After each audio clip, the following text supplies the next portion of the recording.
Okay, good afternoon, and welcome to Mo Knows featuring me, Monica Mo Justice. Let's start with last night. I don't know what happened to the feed, and I guess I just got to the point where, shiz, if I can't be out here, then I'll just go to bed. So that's what I did.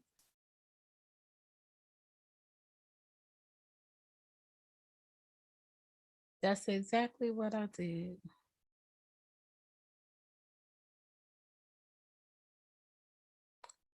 All right.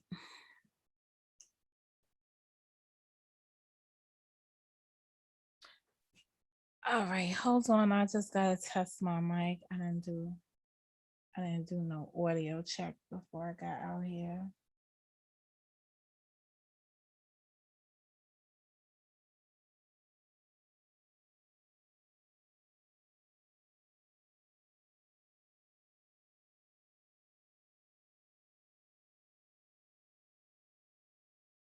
Lord, this mouse thing is gonna drive me crazy. Hey, Sam Francis, I see you.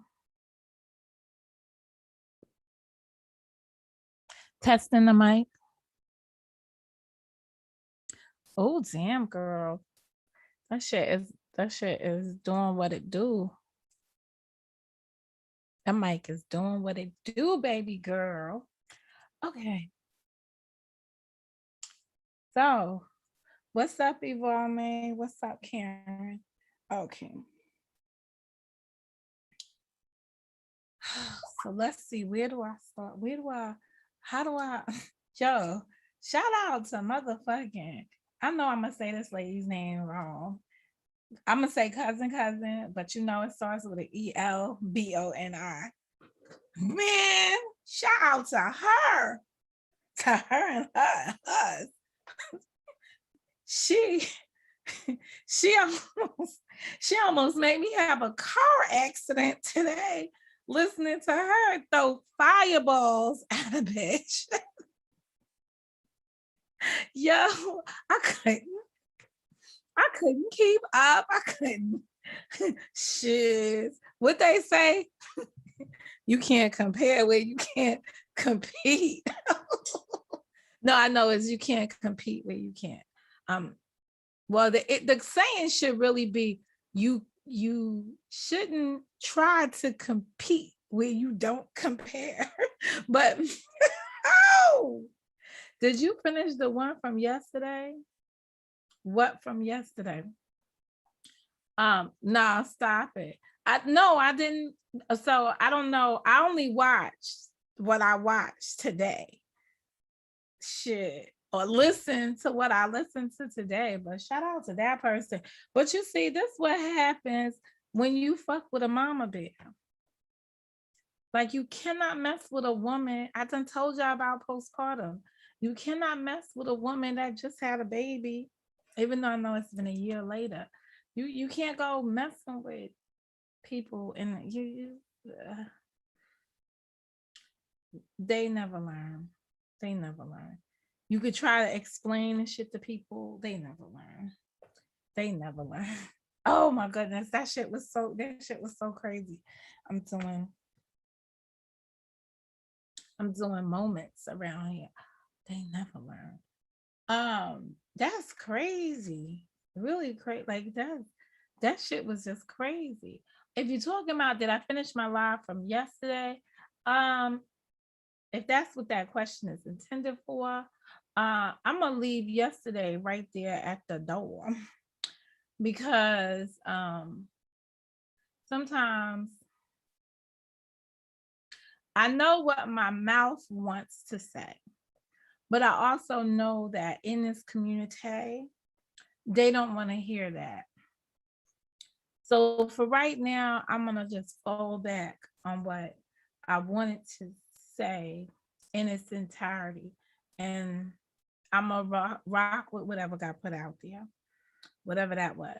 I'm gonna rock with that. Uh, I'm willing to live with that component of it. I think the main my main points was that the children in all of these stories are collateral damage because somebody on YouTube feels the need to either respond or react to another person and throw a baby in the mix or throw a young person in the mix. Same shit happened overnight. John Frank, I wake up to go to the pee in the potty. Since we're talking about little kids, I go to pee in the potty and he's all in some scandal about somebody. Well, the video title, I'm gonna be very clear on how I word shit around here. The video that I'm talking about, title, would lead you to believe that John Frank was talking about somebody's kid recently, like maybe minutes before the video went up. And that was it. So I listened to a second and a half. No, I listened to about 5 minutes of the shit. And then I reached out to John and he said, I'm live. And I was like, oh, you are? Where you live at? He said, I'm live over at number 5. I was like, 5, 4, 3, 2, 1. Okay, let's go over to 5. So define number 5. And I went over there to kick the bobo with him down there. And I was very cautious because you never know what's the truth and what's a lie on here. So if I didn't heard it for myself and nobody played it for me to heard it, there's nothing I could say, but I just got to take people at their responses. So I guess that goes for all of us. So I'm taking a person at their response. And that shit is just crazy. So he said he ain't talk about nobody's kids or whatever. I asked him about something else about a passport just to get some context because that's what I heard before I popped out of that bullshit. And that's it. But, you know, I just got to take that man at what he said happened. So that was boring. And then I'm listening to this other shit. So apparently I done missed some lives, but it's okay. I don't really need to see all the stuff that's going on around here because it's not meant for me to participate. It's not meant for me to participate in it. And that's about where that stuff ends, where that stuff begins. Hey, Miss G, but you know, I don't understand how there's such a disconnect. And I really hate Yvonne. I really try very hard to listen to people's questions, their words, and their responses. And I need folks to quickly answer people's questions these days. Like, just if you got a question to ask with these motherfuckers, answer their question and move on quickly. Cause I'm telling you, I was on the goddamn highway. I don't know if we call them highway here in New York, but I was on the parkway and I was like screaming at the car. I was screaming, dipping, dive. I was like, you answered that already. Answer. Like, I was like, I couldn't take it. But and I couldn't take it. People call people out. I don't understand this. I don't understand this world we're in. People call people out. And after they call the person out, this is the first thing they say. You went live 5 seconds after I ended my live. So I just want to be clear. Somebody not subscribed, who may not be subscribed to you, you are talking about them and have a whole live stream about them. Why? You can't say that you want to speak to somebody if you never invite them to the conversation. So if you was gonna make a whole live about somebody and say, somebody put up a post and I got a question for them, why didn't you invite them to the question? So you make a whole live and then you end your live and then the person goes live and you immediately accuse them of going live because they seen you was live. So I find it, there's no such things as coincidences in this world. So either it is or it isn't a coincidence. Anywho, so that was interesting. That was from today's live. That's coming out of, let me help y'all follow my thought. This is coming out of Black Truth's live.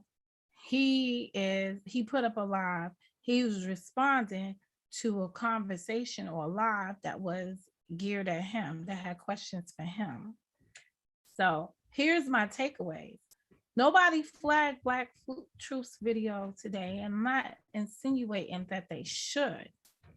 I'm just finding it odd that it didn't happen. But they flagged John Frank.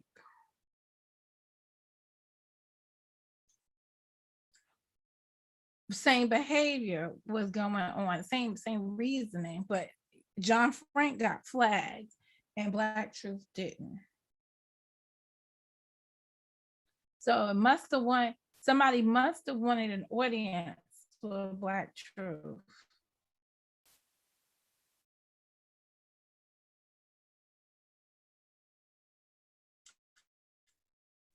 Activity. But that was just interesting because I was sitting there when I was first listening, I was saying, oh shit, this shit gonna get flagged. Then when I was driving and it was like, so-and-so was in the chat, I'm like, oh, now you're gonna get the warning. So we might have to be aborting happen. It's the first of the month. So I was wondering about that. I was just wondering about that. When people talking about people on here being cop callers and stuff, right? And they're like, people call the police on, listen, a snitch is a snitch is a snitch. So it's okay to snatch John Frank's channel for playing your video and commenting on the shit you were saying, opposed to somebody else's. But now I don't remember if the video that John Frank was playing of yours, I don't remember what you was even talking about, bitch. So like, it's even worse. Like, I'm like, damn, you get a whole channel on lockdown over some shit that less than a week later, nobody even remembers what it was about. I don't even remember what it was about.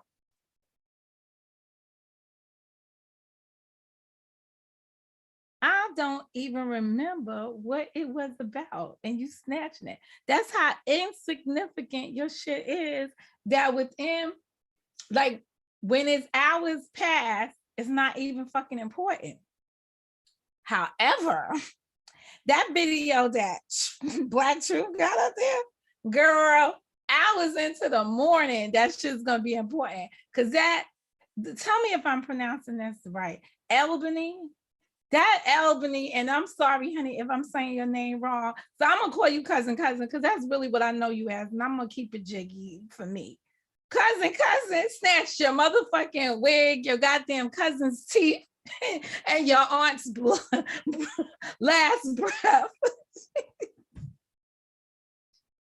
She got up there, and you fucking ran like a bitch. Yeah. Hot tail the fuck off of that bitch. Like, I gotta go. I can't. Now, because of the strong voices, L is easy for me.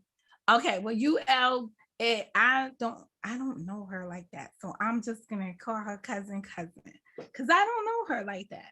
I know who she is. She's not an anomaly to me on this YouTube. I know who she is, but I've never like really interacted with her. So that's why I'm saying I don't know her like that, right? Negative or positive.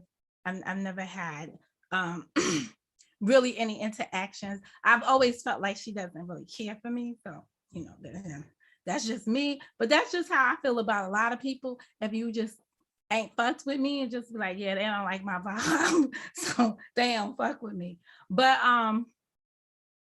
oh, elbow knee. Elbow knee. Okay. Okay, I got it. Elbow knee. All right, got it. I'm gonna say you like that. Elbow knee. Okay. Anyway, cousin came up there, snatched that bitch wig, her cousin's teeth, and her aunt's life. The man snatched that bitch away. Yo, she ran faster than her house went down. The Louisiana Purchase. Yo, yo.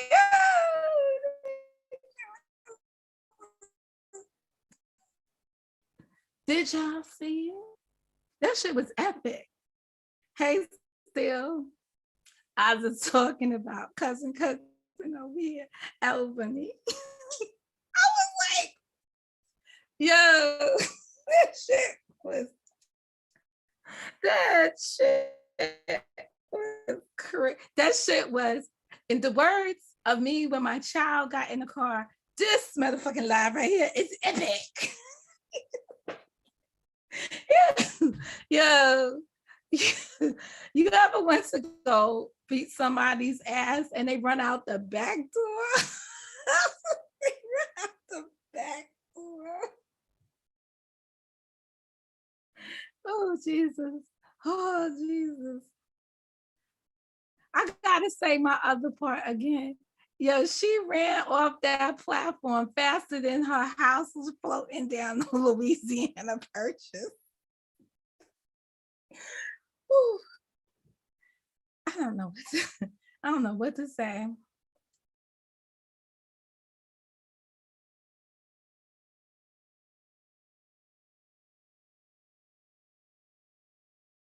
I don't know what's in the chat that they listening while watching. I know that bitch while working. I know that bitch wish she was listening with me. Or, you know, I'm on WARship today, so I am watching the chat a little bit more closely. Is it just me, or did a person? I'm trying to understand about this. I work for Apple. Hey, Boogie, what's up, Boogie? She claiming she was put on mute, that she didn't run.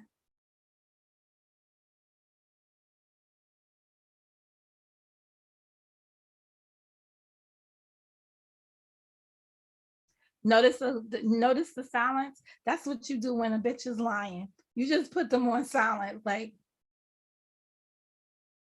I don't remember that shit happening like that. And the channel holder said, which is true, if you ever been one of these channel if you ever been one of these channel holders that have people on your platform arguing, the only thing you can do is mute them so you can get some order on the panel.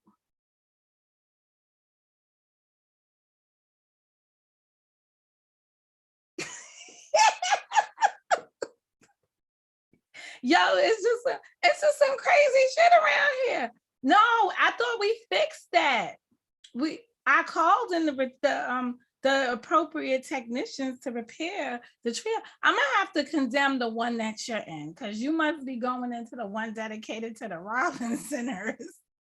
And they be up in there in the nighttime smoking crack, and they probably done took the metals and shit to trade it in for a hit. So they get to the first of the month, because you know how them crackheads be doing the but hey, tit for tat, you know how they be doing, they be stealing anything that's looking like chrome or metal to take back to the thing. Oh, this shit is just crazy. But I'm just like, I was just sitting there like, holy fuck. But that's some real shit. I ain't seen. That's like going.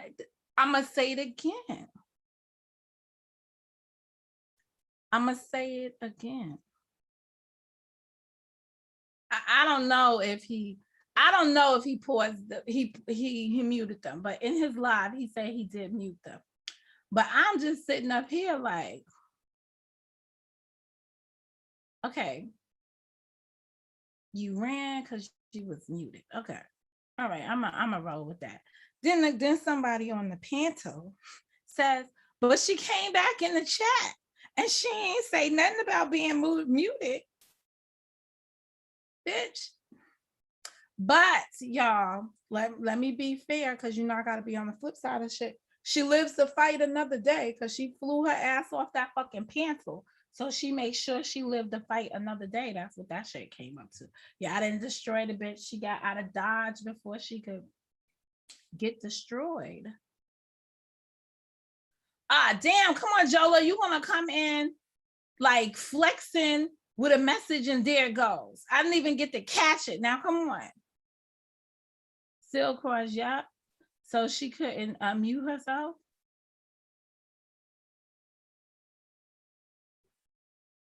Well, they know how StreamYards work. That's why I hate StreamYards, because you could definitely unmute yourself. Be on this Zoom and I mute your ass. You gotta ask me permission, depending on how I have it set. You gotta ask me permission to speak again. Or I gotta send you a thing and talk about, you can unmute yourself now. You understand? I gotta give you permission to talk. Why was she stalking Dude Wall though? I don't know. Mo, that's a pretty color that you're going to make. You can answer later. We'll take an intermission so I could do a commercial on my channel. So I could do a commercial. These people be advertising and everything up in here. Hold on a second. Oh, I gotta let this out. Hold on. Tit for tat. How many people did she mute on a panel and they didn't jump down?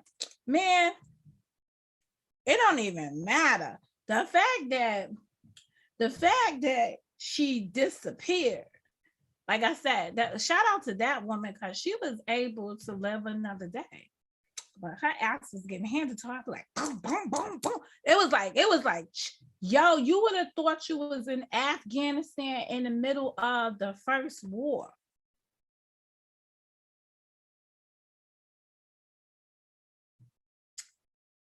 So that shit was just crazy. Y'all getting emails around here?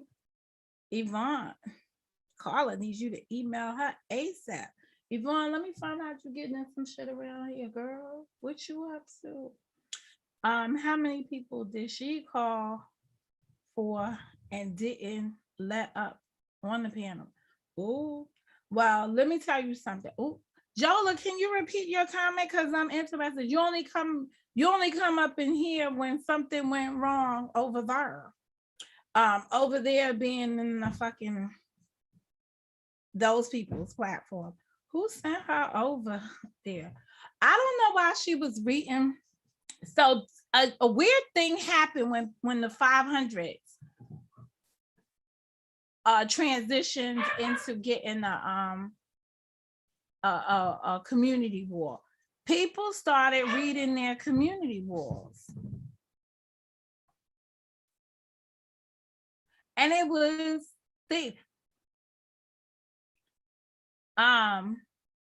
it was crazy.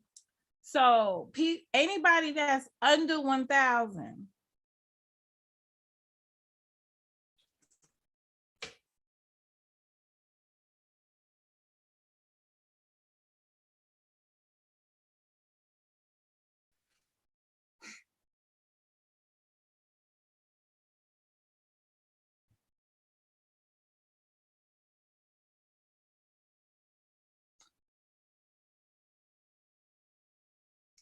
I'm looking at it. First of all, the fishes are getting big back there.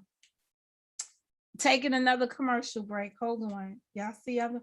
Oh my gosh, she's chunky. Yo, Boogie, don't disrespect me like that. Where's the Halloween? Where's the Halloween outfit? There'll be no pics if I can't see what we was doing for Halloween.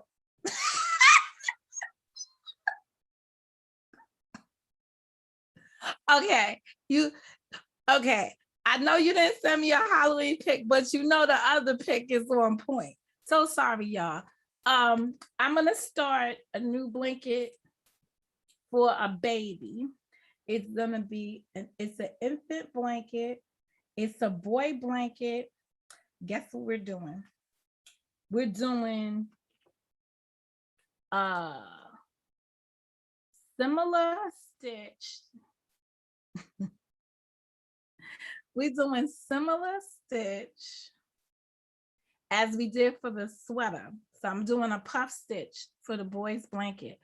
But the difference, you see this color? I don't know what they call this color, but I call it like the army green color. Oh, wait a second. Well, I gotta be figuring out what they call this color. Let's look at the packaging and see what they call this color. Bitch, can you read? I can't even see this shit.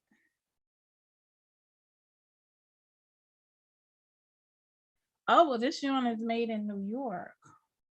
Oh, so they're calling this color, and that's appropriate for it, olive. So my thing is, I'm gonna make a olive because everybody makes for a boy. They make blues. They might give you a turquoise, whatever. I'm going in for an army fatigue look. So I'm going to make that same pattern, kind of, sort of. So the blanket is going to be this solid color. So hopefully the stitch will look good. And I got an idea for the stitch. And then I'm gonna use this color. They have a tweed one. So it's like this green, a beige. It's a mixture. I don't think it's by this company though. I think it's by Red Heart. They have, it looks like an army fatigue, and that's what I'm gonna make the sweater out of. So now when they dress the baby up, the blanket and the sweater, and I'm gonna go back and do the booties in this color and the hat in this color, but only the jacket is gonna be the popsa color, the mixed color. So it's gonna be like this color, a beige, or kind of like a black is inside of it. It's gonna look like an army fatigue, and I got the sweater choice that I want to make out of it. And what's gonna be good is that I'm making this. It's gonna be for a winter baby, so I could use the thicker yarn, and it's gonna be different. So that's what we're gonna work on over here. For me, coming up, I ordered this beige yarn, so to speak. So it's like it's in the beige family, but it's not really beige. It's probably saying camel or some bullshit like that. To make, for us to do the class, we're going to make a sweater. We're gonna make it, the long one is gonna be for you to wear to get inside your car. So we're gonna call it the drive-through. That's what we're gonna make. So I'm just waiting for that yarn to come in the mail, because I decided that I am not riding out to Jersey to go to Joann's anymore, because Jersey's has the best Joann's. The garbage we got in New York is just that garbage. And I'm not riding all the way out to Long Island to go to like the dirty Joann's. Like, that's not gonna happen. So I will just order online. Oh, army fatigue nights. Yeah, so I figured that they will like it. And since it's for one of Chico's daughters, she's the one having the baby, she gonna like it. And that's it. So all of this is to go with, I think we're doing the stroller. I think we're doing whatever fucking stroller it is they want, whatever stroller she wants. think we're doing it. We as me, T, and my son to her. But I have to reach out to them. So I've picked the stroller that I want them to have, but I'm gonna send them the picture to see if that's a stroller that's acceptable. Don't y'all give me no bullshit. That's what step monsters do. They so that's about it. But she can have any stroller that she wants. And that's about it. She could pick, I can go to the store, but I want my shit to all match and be able to go inside there, because when I pull it up at the baby shower, it's gonna be all situated for boo boo boo boo to get up inside of it. And it was like crazy because we already know the baby's name. Like, we're all excited over here. So we having a baby over. I'm about to become a grandmama to the second degree. Ooh. I'm gonna show y'all how fancy grandmamas act around here. But I'm not gonna be a sexy grandmama. I'm just gonna be that bitch. But that's about it. So we're all happy. So that's what I'm making. That's my time out from the bullshit on the YouTube. It's weird because you feel so funny now, like talking about your private life on here, because people try to take your private life and extort it into some fantasy that they can't live through. I am so mad. Where the heck is Jola? Jola, I need to understand. I need to understand this. But as far as my final takeaways on the stuff I saw happen over at Black Truth this morning,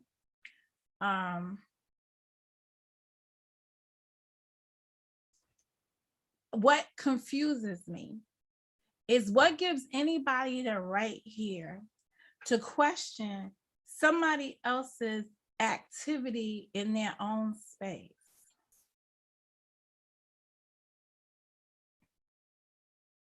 So you posted a community wall, you posted something on your community wall that was not based in fact.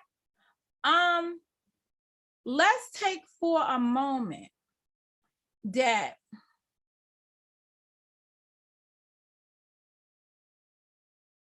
well, that's interesting. I was looking for Jola, and then you're gonna write John Frank.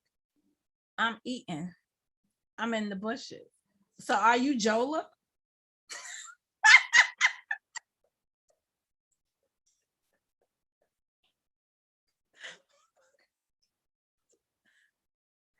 Because if you are, you under here at John Frank TV. I'm just saying. Just saying. Just saying. Just want to put that out there. Troll whisperer. Troll whisperer.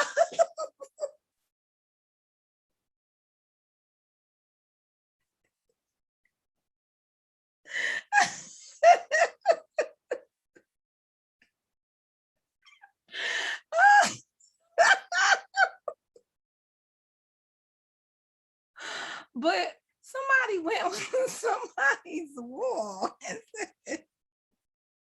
I'm just saying, because I asked for Jola and then you responded. So I'm just like, I don't know if you know. Like,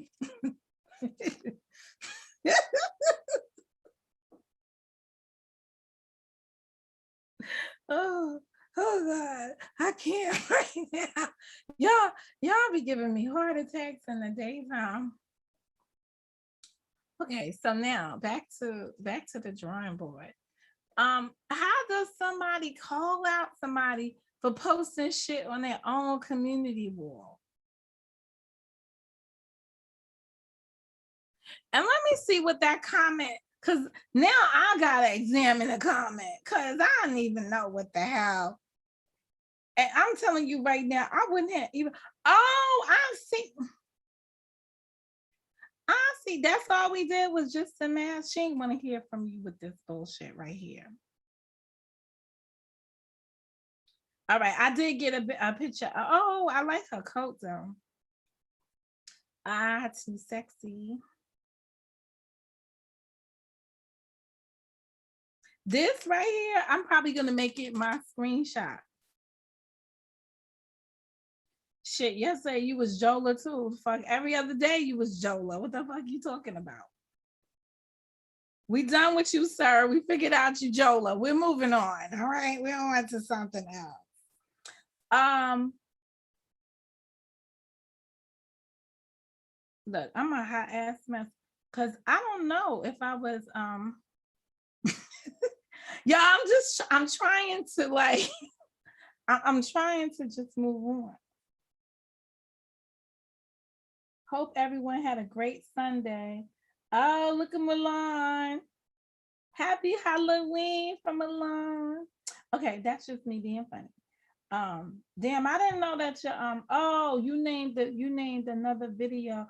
Oh, you made a video again this morning.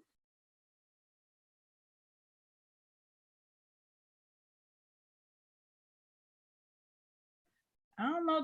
Don't kill your Jola account. Bring your Jola.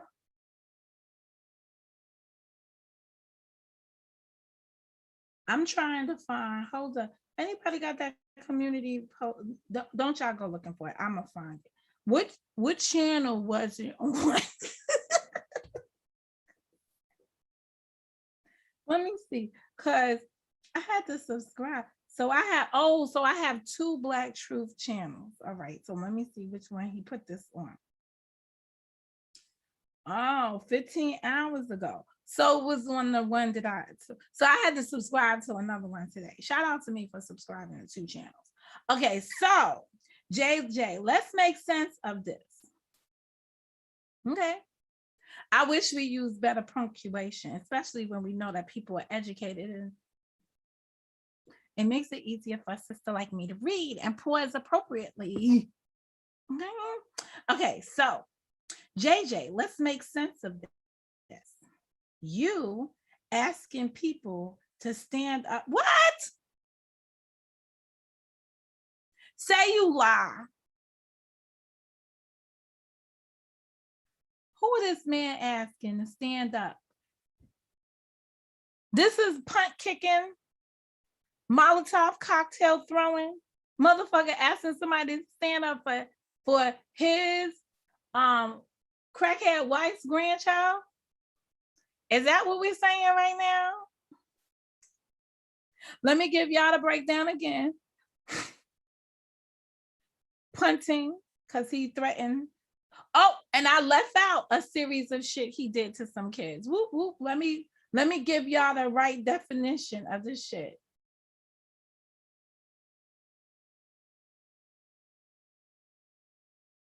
Hold on, I'm getting a business call.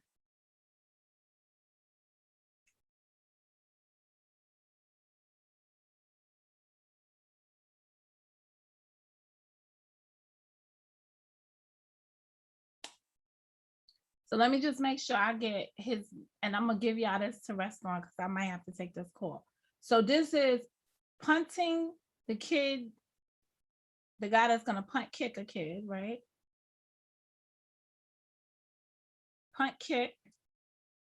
This is the same time a guy that threw a Molotov cocktail that a couple of months ago, last year or the year before last, was up here talking about little girls, somebody's little girls inappropriately.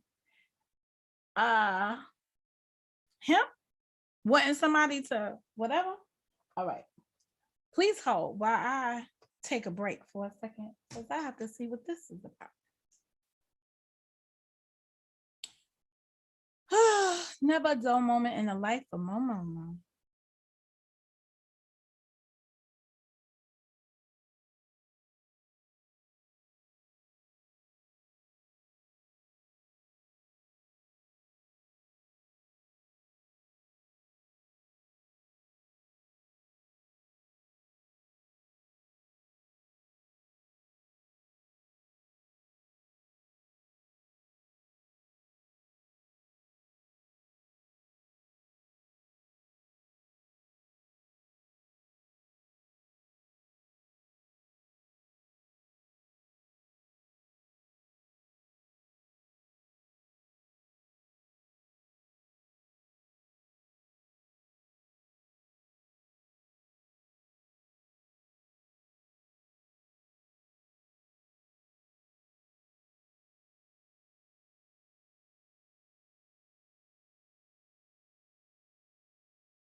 Okay, all righty then. I cannot believe the shit I'm hearing. Okay, stuff around here just be crazy. All right, so let's go back to this community post. That's on this man's channel. His right to post. He earned the right from YouTube to post. Okay, so you asking people to stand up for your grandson. What you saying, you will punt a baby that did nothing to you. Kind of, don't make no sense. You sound silly, my guy. My God, you sound silly, my God. All right, okay. Here's the word that seemed to bother everybody today. And this is what was the focal point of the panel question. And it had to do with disrupted.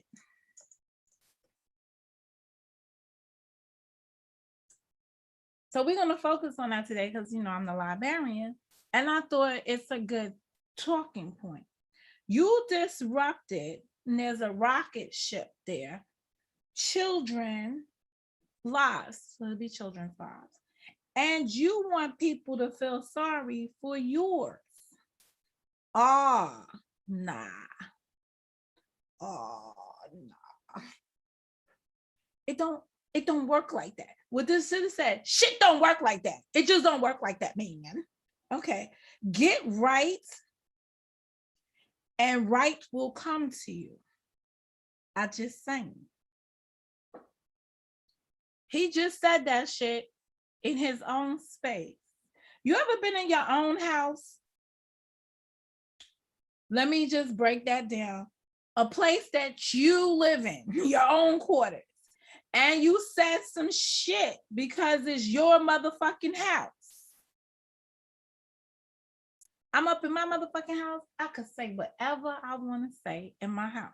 That's what that man did. His community wall. Guess what that's for? Because I think some of you people don't understand how this shit works. It's for his community. But ever since the 500s plus got a community wall, you motherfuckers act like they don't have the right, or people have lost the right to speak on community. You have a community wall to speak to your community. What you can do is unsubscribe to people's channels, and then you don't have to feel offended when you read something that somebody posts on their community wall for their motherfucking community. That's the problem that y'all got right now, is that you sweating other people's community walls.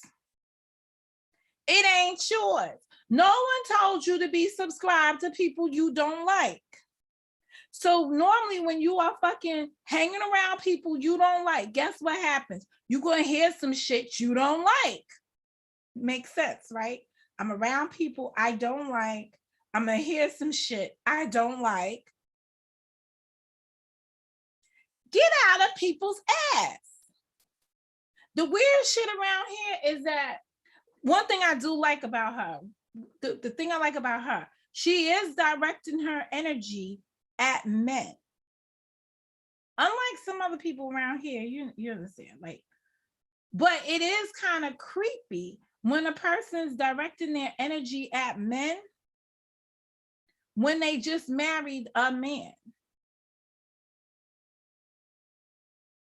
So that shit was crazy, listening to allegations from Gears saying like this is the next phase of this woman's life. Like she's gonna document getting married and what it's like, or whatever that fuck channel is gonna sound like, or whatever it is. So you got married for the views, not on YouTube. Now, this is one of these circumstances where, because I would deeply offend somebody that I don't want to offend, I can't really say what I'm thinking in my head. There's rare occasions when that happens to me. So out of an abundance of respect, and I'm going to give y'all a name of who I got some respect for. Out of an abundance of respect, not even going to tell y'all that. I'm just going to say,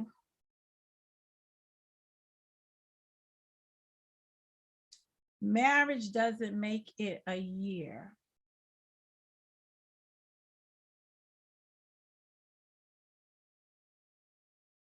Well, the bottom line is, this is like coming out of like some, like this like marriage boot camp or what the fuck? I mean, cemetery boot camp. I don't know when the Bride of Godzilla marries again. Like, I don't know what the fuck you call the series, but whatever it is, it's not a good look. Like, at the end of the day, it's just not a good look, because no one's taking marriage advice from you if you've been married truly for 5 years.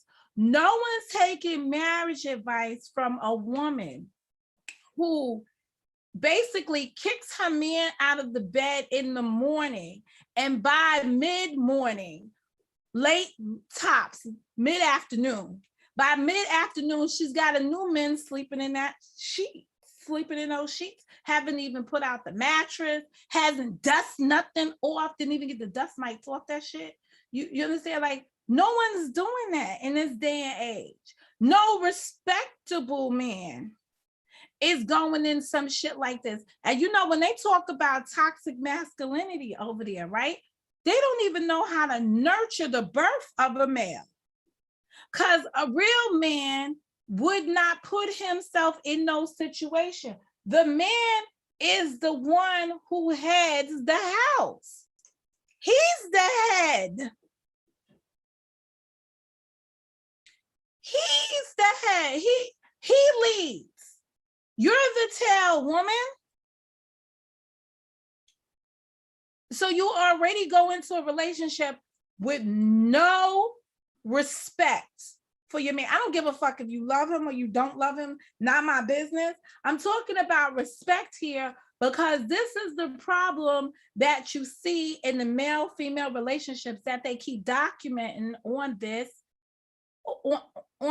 environment. In this environment, the men are very upset because they say the women are taking over the male role. The women are interfering with the man's responsibility. This nigga ain't got one pot to piss in and a window in the back of the trailer that's going down the Louisiana Purchase to throw this shit out. And you know, when people keep making narratives and saying, listen, you living your best life right now, because we all saw what trailer trash living looked like. Girl, you was on it.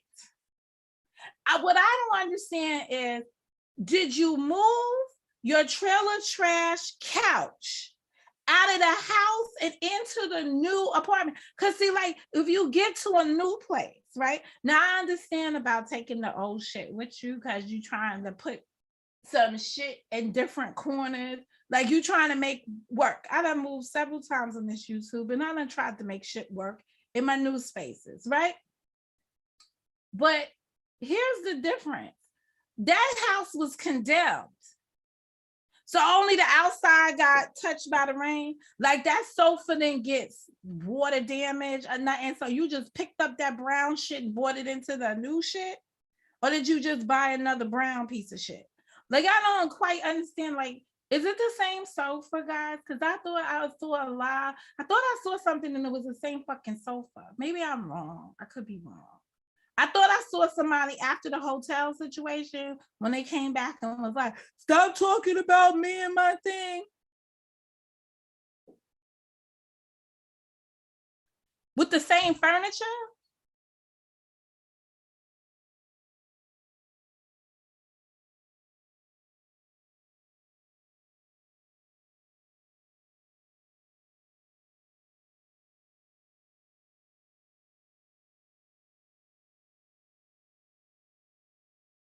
I'm just trying to understand.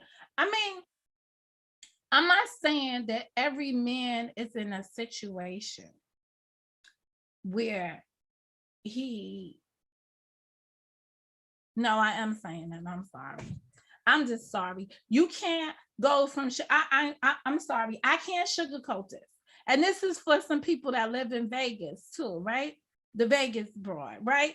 At the end of the day, you can't pick up a shitty dude and act like you live in the high life. You picked up a piece of trash, motherfucker. Like you were, and it's not that nobody's jealous because you bitches managed to get somebody to eat your pussy. You get somebody to fucking play in your pussy. Y'all dirty any fucking way. So what the fuck you expect to happen? Dirty shit attracts dirty shit. You know, like attracting each other. That's how dirt happens. Dirt only attracts dirt.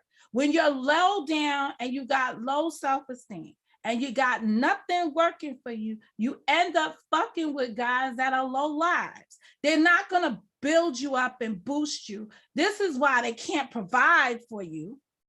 You'll get men up here talking about, oh, the women need to be able to be self-sufficient. Yeah, the self-sufficient motherfucking man over here, that toxic man that's looking for that self-sufficient bitch is the one that cannot take care of himself. I found it weird last night. I'm talking to John Frank on there, and John Frank is trying to throw me hints about somebody's lifestyle and saying like, yo, Mo, you're not going to believe this. Like homeboy got like a record for beating women and shit. And I'm like, really? All these people around here doxing motherfuckers. You mean to tell me y'all can't look up the new guy that's in your Putinani? You can't look up his history. Y'all up here telling all of us where we fucking live and how we fucking live and how we got to the places that we. Yo, time out. Still, did you say you bought you delivered a pizza to somebody's house and you didn't pay for it? Please tell me you paid for the pizza. Please tell me you paid for the pizza. Y'all, I know I have to stop. Everybody stop. I don't want nobody writing in the chat. I have to hear from Still. Still, did I hear you right? You had a pizza delivered on COD? Please say no. Please just say no, Mo. You heard that wrong because you was on the phone. You heard that wrong. I want to have heard that wrong. Please say I heard wrong. Please. Please and thank you. Please say I heard that wrong. Oh, please don't have me wait so long for the answer. I need this answer.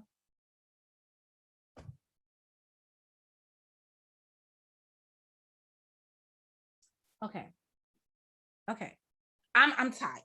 I'm tired. I'm just tired. Can some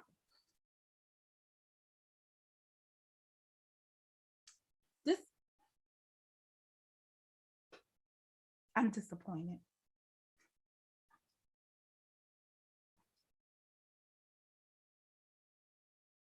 I'm so disappointed. Somebody will be boss.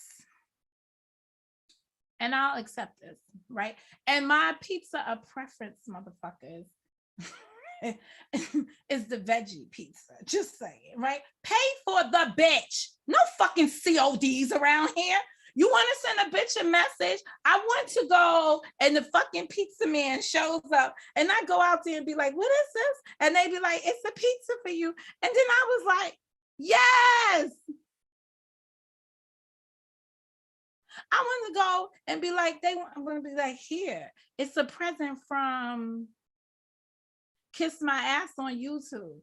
Bitch, keep your mouth shut. Like, I want to see some gangster shit like that. Like, deliver a pizza that got a fucking message in a box. Like, I don't know what you could say about a pizza. You're going to end up in slices. I'm going to slice you slow, bitch. I don't know what y'all say around here in this community, but deliver some shit. Pay for it. Not no fucking COD, because you only heard the pizza delivery person. This is what I talk about when I talk about collateral damage. Y'all so eager to send a message to each other. And people are getting hurt in the process. The delivery guy that night.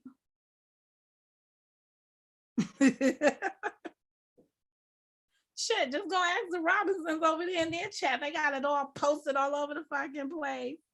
Next time I'll deliver steak on me. Yeah, this, like you gotta send that type of message to a motherfucker. Like, yeah, like I want to see you in slices. I'm slicing your ass slowly, like 8 ways to skin a motherfucking cat. Like that's the gangster shit. Now everybody be ordering shit that they be paying for. Go to the. I mean, like I'm just saying, like that shit would be epic for me because it'd be like somebody sent somebody a motherfucking message in a box. Like that's like message in a bottle. Exactly. Pay for my pizza, make it large with pepperoni and sausage. Thank you. Like, what the fuck? Man, let me tell you something. Since they did Pizzagate over here, I've been wanting a pie. I can't even bring myself to call those people to order something. And I never do. So just for you motherfuckers, I never do delivery. I have a motherfucking whole car. Not like y'all Acura over there, you know the Robinsons, you know the Acura y'all ain't got. I got a whole motherfucking car. If I need to with a wicked message, yo, I swear, it's like as if you sent somebody some motherfucking flowers. You know you send a bitch of flowers and they got a card attached. And the card attached would say, "Thank you for being a friend." Y'all remember that? Bitch, back. Yo, I just cannot fucking believe these motherfuckers. Like, y'all just gonna send somebody. I was listening still, and I was like, I know, still, he did not say he didn't pay for it. I'd be scared to eat the pie. This would be me. Like, where the fuck did this come from? Who the fuck? That's like, that just would have had me go. But knowing my smart ass, I probably would have came up in here, struck up a live, sitting here eating your pizza, talking about, you know, I would have done that because that kind of chewing makes people mad. Well, now let me see what I'm going to talk about this motherfucker about. Like, that's what I would do. You're going to get special pricing on your pizza. 1 for the price of 3. Like, it's just some, hey, QST. Hey, Miss Tawana. Did I miss anybody? Living Dolls came up in here. Living Doll, not Dolls. Living Doll 1000. Or you 10,000. You 10,000. I just see zeros. 1, 2, 3, 4. Oh, y'all moved it. Anyway, you know. But I'm just saying, like, I saw he said he paid for it. I had an argument, but I would have lost. I was like, no, I think he said he paid for it because he wouldn't do no shit like that. We're from New York. We don't do shit like that. We would have done some gangster shit like confirm. Oh, I'd have put some shit like, I delivered the pizza, pay for it, and be like, make sure you give them a message. Confirmed. Mo. Be like, can you send a thank you note with that? Confirmed. Mo. Or some shit like, gotcha.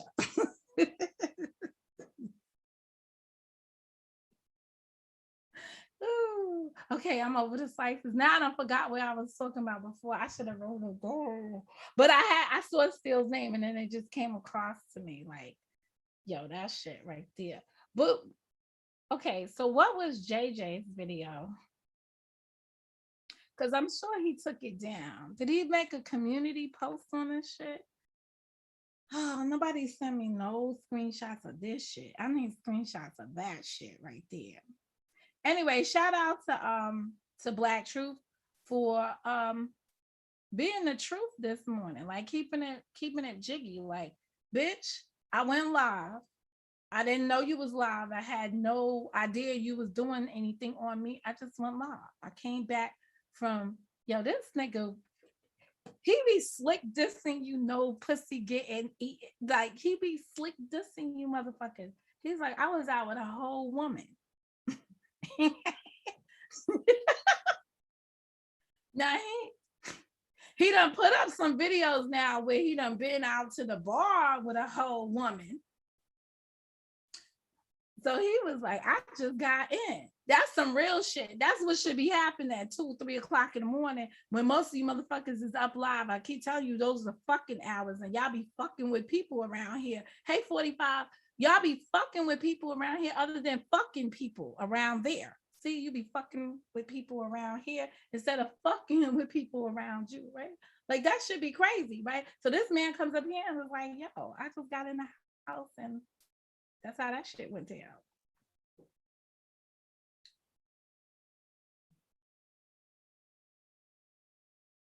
Since when emails say they full? What kind of fucking email system you people got? I'm getting hungry now. I might order pizza for real. Shit. I've been wanting, I ever since that shit, I had like a whole pizza destructive moment.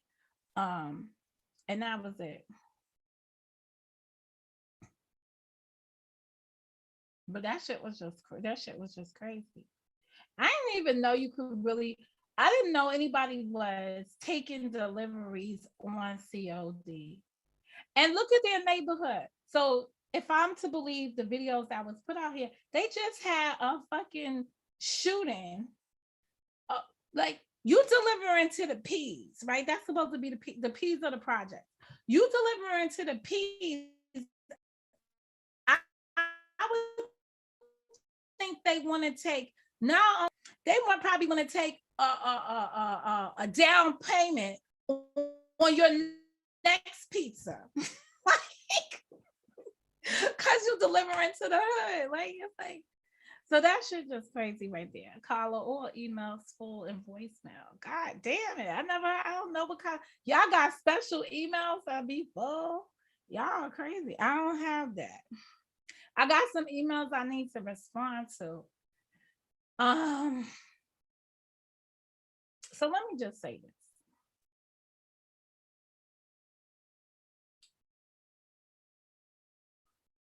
On this internet, everybody, every man, woman, and beast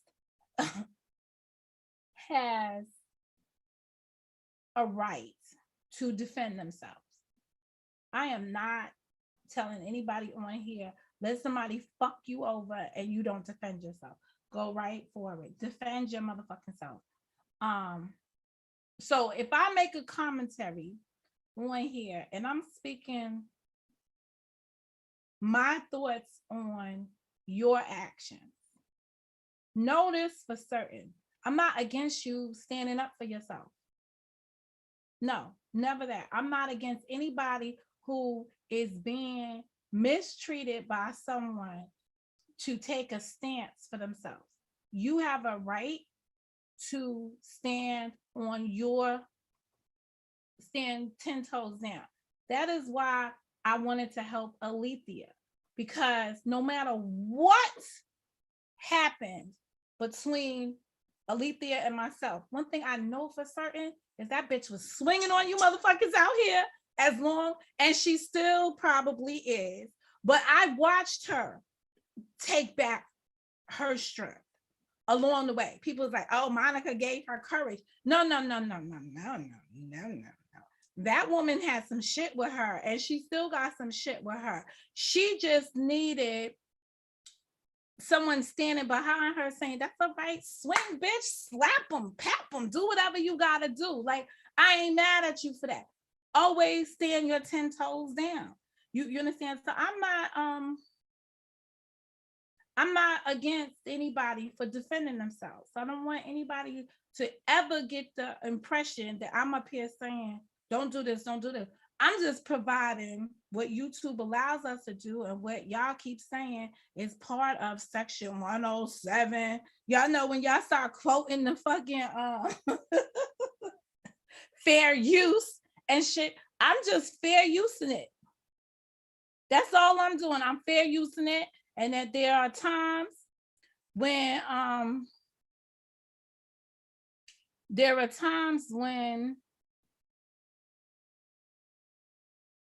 I'm saying fuck the copyright of 1976, because this shit is out of control, the stuff that's going on over here. Miss Tawana, I don't really think anybody anybody that I really know is capable of doing any of the bullshit that these people have done for months. So I'm not sitting up here trying to self-incriminate anybody in my room either, because I think some crazy shit has been done to most of us on here that's just outrageous. You know, it's just unfortunate that it is. So yesterday's video got cut short. And when I really reflect on it, I said to myself, this is going to be one of those times like when I was trying to openly speak on the YouTube about the Crenshaw Kid Dynamite sex pictures, right? What was it supposed to have been? What was she calling that shit? Revenge porn. In order to be revenge porn, first and foremost, the picture circulated needs to be of a pornographic nature. And when people were telling the story, it sounded like somebody was asleep in their bed in a pair of shorts with their ass up. And the person came up here, and y'all all remember what the person said. Was my ass cute?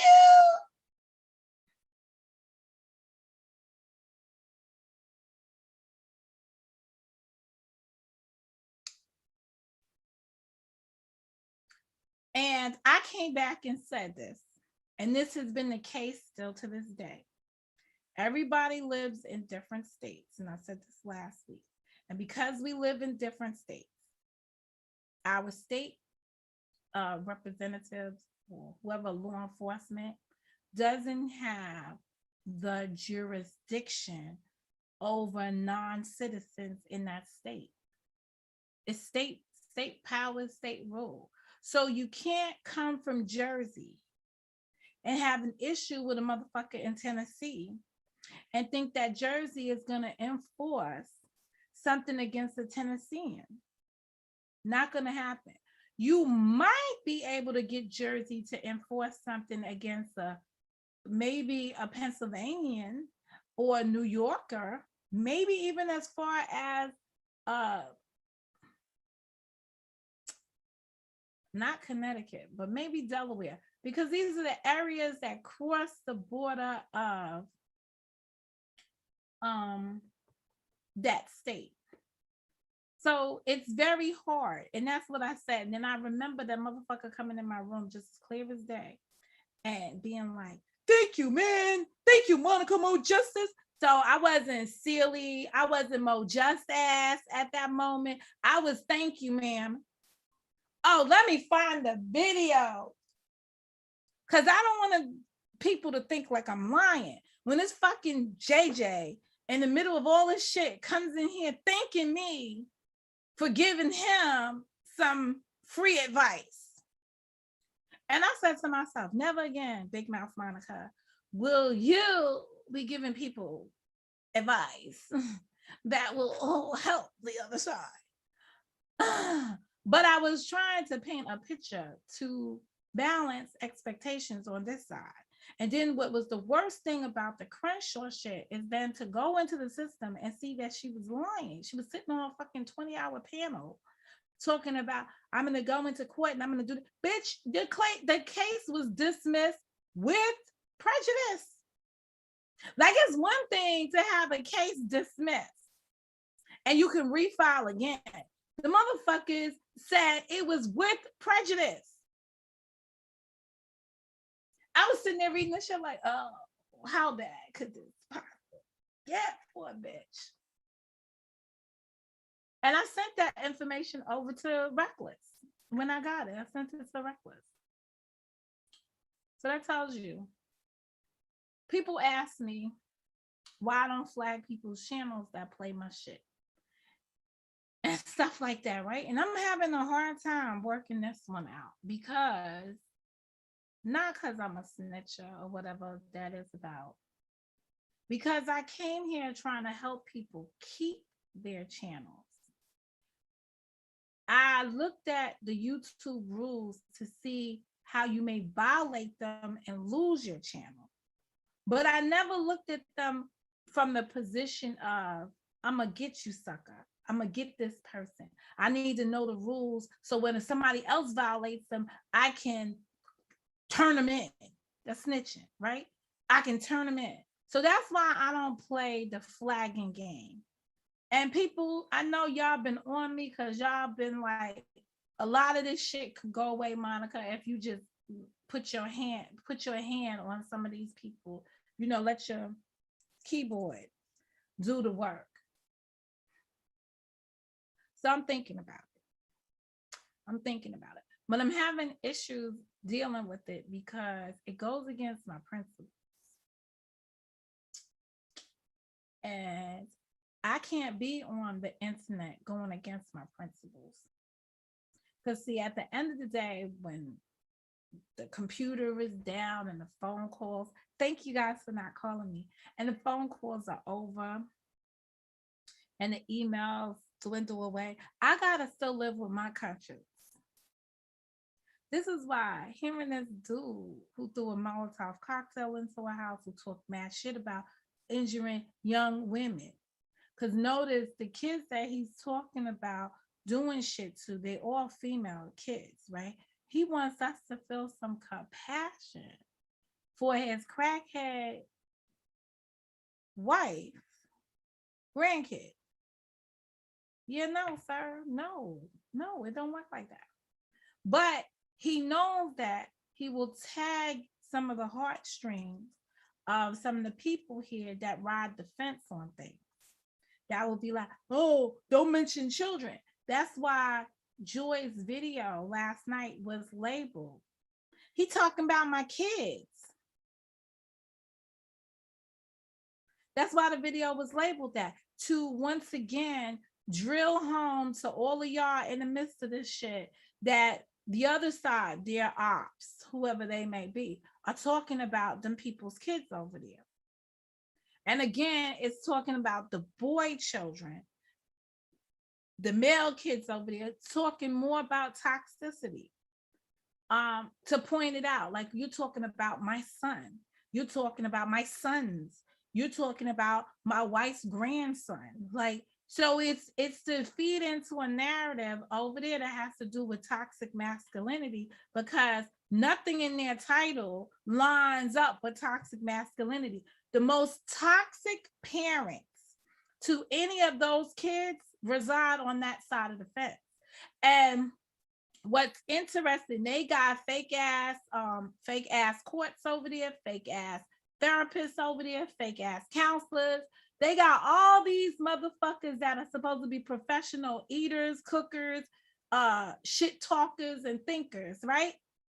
None of them can tell any of them honestly that what you are doing is toxic. What you are engaging in results, you reap what you sow. No one's over there telling them. And I'm not in agreement with how some of this shit is playing itself out, but I am saying that people are doing, it's equal.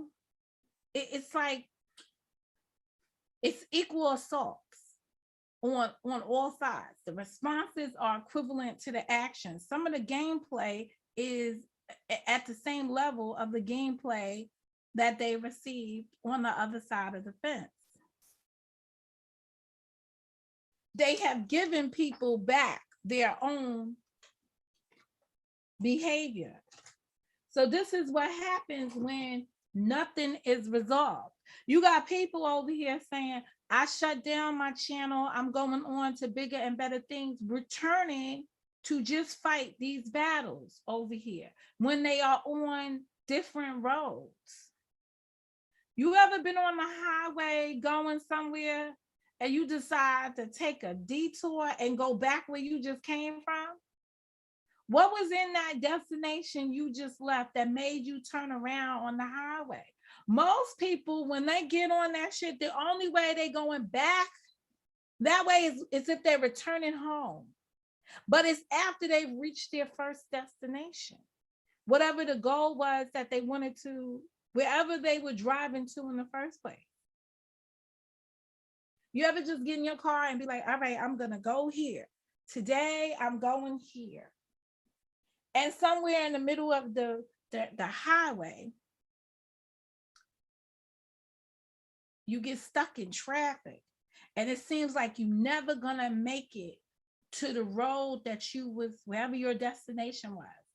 And you just turn back around and go back where you came from, never reaching the goal.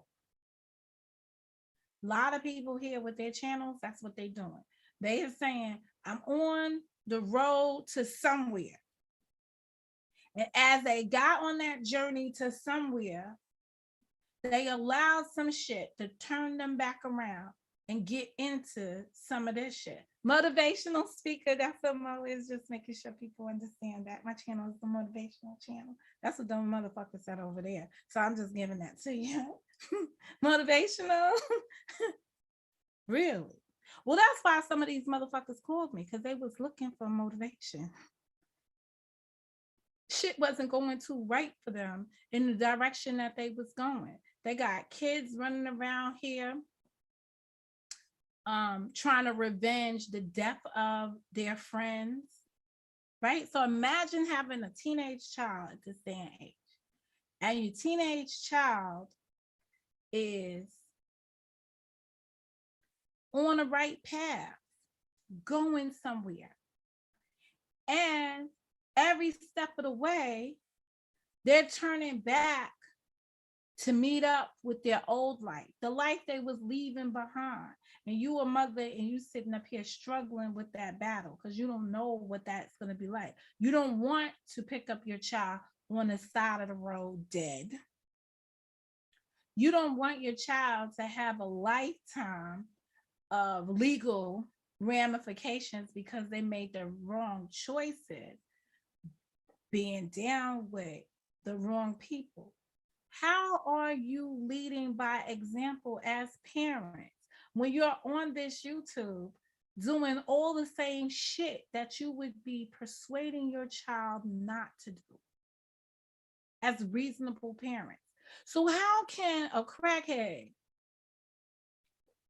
supporter come up here and say, please leave my grandchild alone, when this motherfucker got a wall of shame every other fucking night that they're not on crack?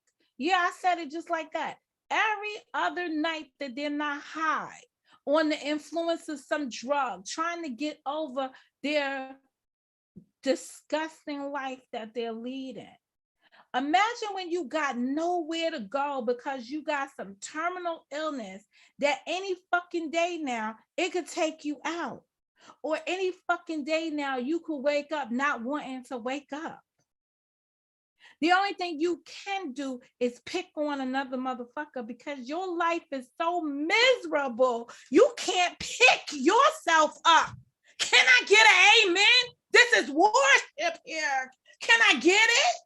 You understand? Hallelujah. So when you are feeling down and dirty, that's who these motherfucking people are. So we're supposed to feel compassion for you and yours when your life is a tragedy from the gate. The damn grandchild got no business around you because you are the worst thing happening. Or you're the best example of everything that child should want to grow up and say. This is what the child saying. I'm never going to be like my grandpa when I grow up. I'm never going to be like my grandma when I grow up. Hallelujah. That's the best sentiment you can get from any of those kids in that situation over there. You know, last couple of months, people been talking about they in the baby's room, they in this room, they in that room, you know, trying to figure out what the hell's going on, right? And I'm just saying to myself, who really cares? They in the kids' bedroom. Like, I was like, who really cares? Like, I was trying to figure this out for myself. I was like, what the hell? Who cares? That's what I say most of the time when I hear this shit. I be like, who really cares? Like, people really care about this shit? something else that be stated around here all the time. In my real life, I'm guilty of saying this too. Why? Because in my real life, people don't do the shit that the people on the internet are doing. And I had a conversation with somebody, and they said to me, but in your real life, you're on the YouTube, this thing right here, and the people are doing that. So you really can't say in your real life, this shit is not happening, unless this is your fake life. And I was like, I'm gonna have to think about that one. Because everything I do is part of my real life. So I'm gonna have to work on not saying that. It's just that I want to believe deep down inside that I met a group of people that are an exception to what is really happening amongst folks. But these are real allegedly court cases that people got going on. So that shit is happening in their real life. In my real life, I came here in 2018 and I told y'all what I was about. And people that had a worse growing up, a worse childhood than I did, and a worse adult life than I did, people who were older than me, and they have been unable to master their life, have been upset with me since I arrived here because I've been able to master my life. How is that? I write out a plan. No one's ever saying that life hasn't handed me some bad moments. I haven't had some bad events transpire. You know, I've been hit by a car. I've been told, you won't walk again. I walk, I run, I drive. So much for that, you'll never walk again type bullshit. We're going to operate on your knee, blah, blah, blah, blah, bling, blang, blang. No operation on the knee. None of that shit. Some physical therapy, some hard physical therapy was involved. But, you know, I got to do this praise God moment. And I'm like, wait a second. In my life, I've been dealt hard blows, but I've been able to maneuver around them, take the lessons learned. I came here and shared that with people on the internet. And the first thing you knew, I became their content. I showed y'all being homeless, right? Now, these people, obviously, they've been homeless, right? So I'm going to call it displaced. Okay, I'm gonna call my shit displaced. I've been displaced. And with being displaced, what did I have to do? What real people have to do? So that's why this is in real life, right? What real people do is when they have a job is they take their money and they allocate their resources to finding them a place to live. In the meantime, you pack up all your shit, you put it inside of storage. If you can't, you sell all your shit, because once you do find another place, you just buy some new shit, because shit is replaceable. Your materialistic items are replaceable, but you got to go and you got to make moves. These people been stagnant. We've seen people live on people's floors here, right? People have started out on a pallet, on a floor, right?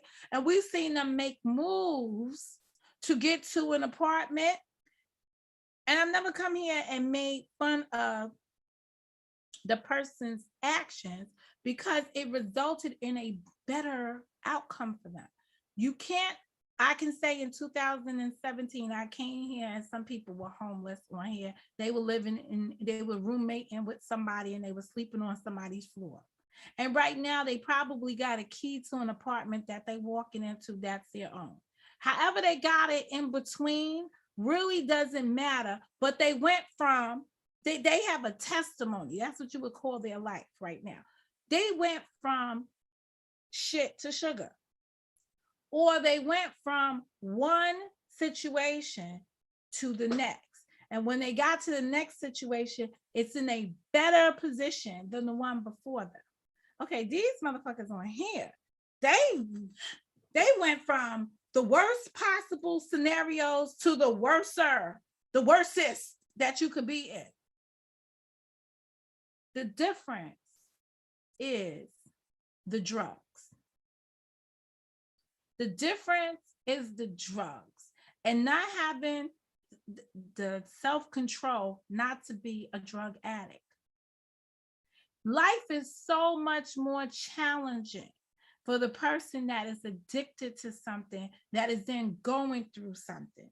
Because now, I don't know if you remember this commercial, but I remember this commercial. Had a big ass nose was on the commercial.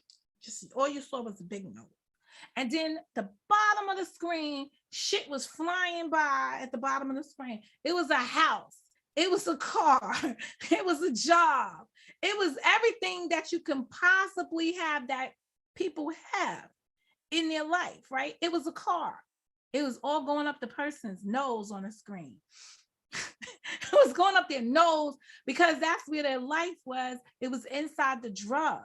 So the difference between these people comparing themselves to other people on this internet is that they have drug habits.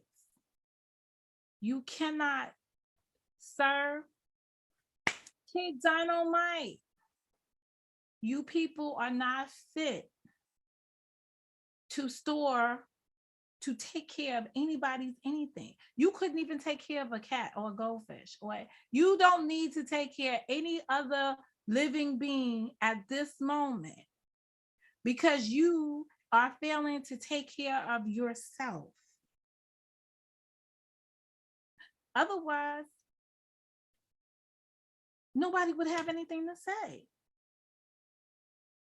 Now, do I agree in starting a petition against you? No. But it's obvious that before you can take care of somebody else, you need to be able to take care of yourself. And what we've seen from you at 2, 3 o'clock in the morning when y'all doing this posting of the wall. So I understand why people want to get this in front of a judge and say, look how these people behave in the middle of the night, right? But what are you showing the judge? You're going to show the judge that they don't have an environment conducive for a child to thrive in. That's why the grades went. You're not going there to show the judge, look at what these people are doing on the internet to other people. They're making victims around here. Because the judge is not going to want to fucking hear that. The judge is going to want to hear, how does it impact this child? The child can't sleep because these motherfuckers is live all night long talking shit about people in the same bedroom as a fucking kid or whatever. Like, those are the things you got to show. It's not what they're doing to the rest of us on the YouTube, because you're grown ass people. You can choose to participate or walk away. But at the end of the day, what they're doing in their environment, between their drugging, their use of drugs, and the things that they are doing in their household, is preventing a child from thriving in that house. That's what the issue is. At fucking 2, 3 o'clock in the morning, you know what the rest of us are saying? Most of the time when we wake up and find out there was an expose overnight, you know, people went to the wall, right? The rest of us be like, well, I was sleeping because I got a job I got to get up to in the morning. I don't got no time for this bullshit. They don't.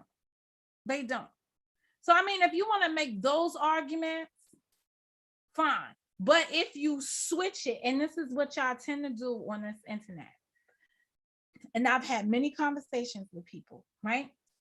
You tend to go past the point of what the law enforcement agency is interested in.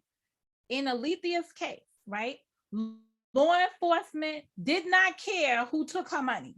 That's the bottom line. That's basically what they said to us. We don't care who took their money. What we care about is getting her back her money. That was, how do we get her? And they said, we don't know if we're going to get her whole, but how do we get her back her money? That was the path they was on, proving there was a fraud and dealing with that. So every time I come up here on the internet, here go people. Oh, we need to find out who did this to her. Oh, we need to find out who did this to her. Yeah, that's not what they're looking for. That's not what they're interested in. They were just interested in making her whole.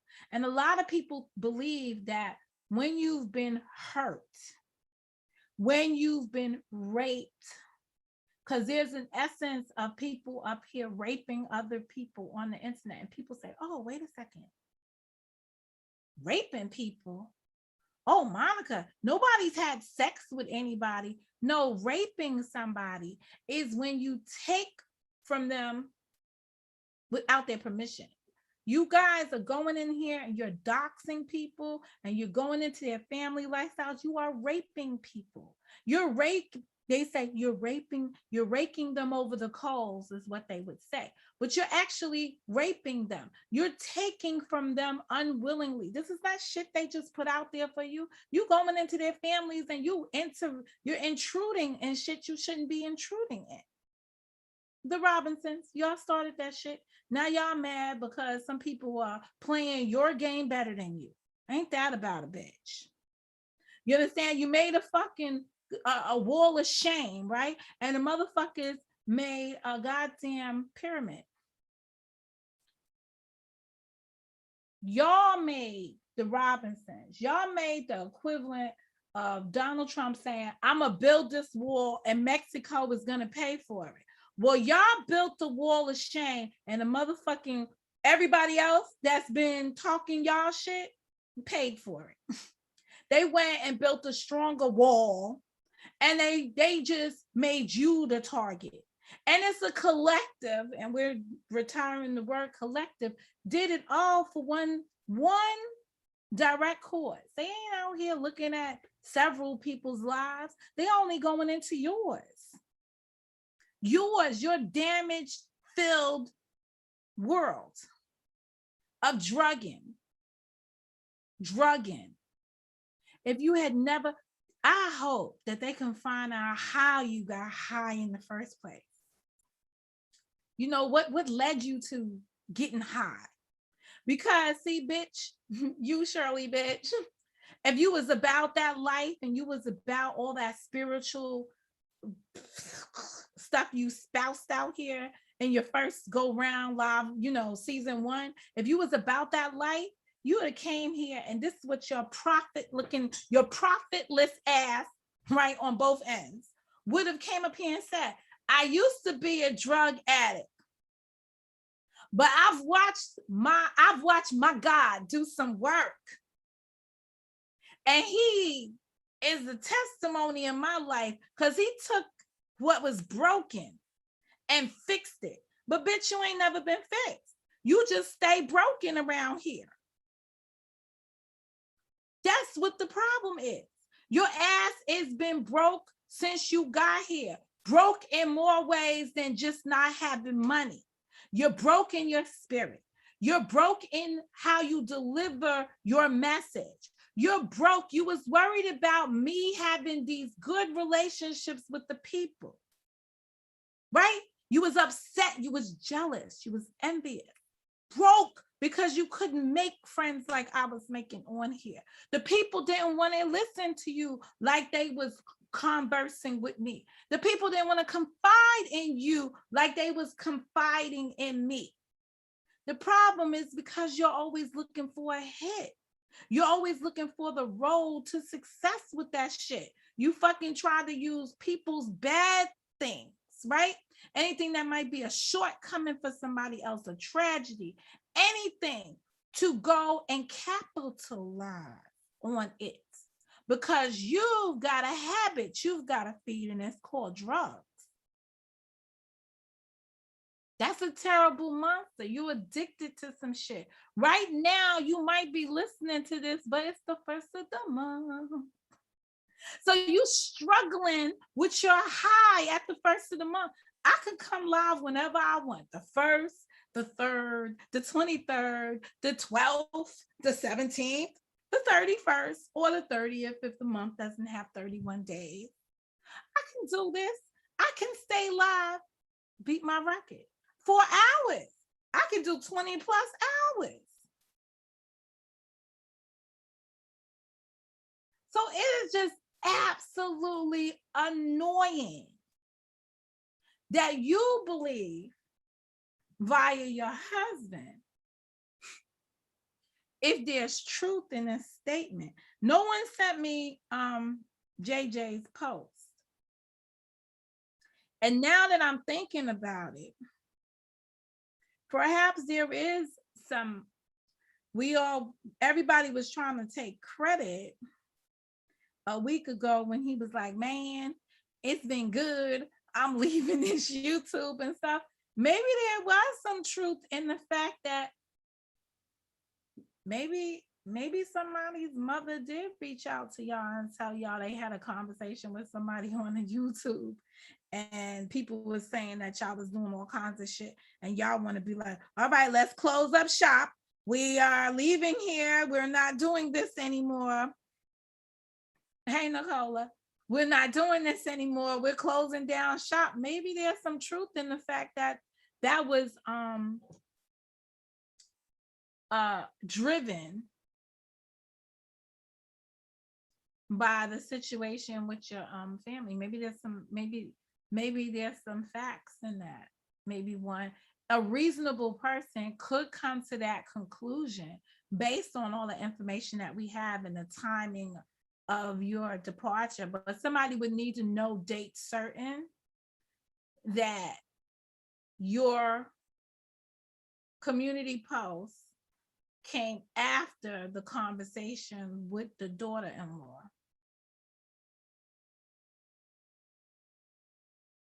How do you go around here and harass people, engage in aggravated harassment all over, all up and down the cemetery, all up and down, up and through there in the cemetery, and then want compassion for yours?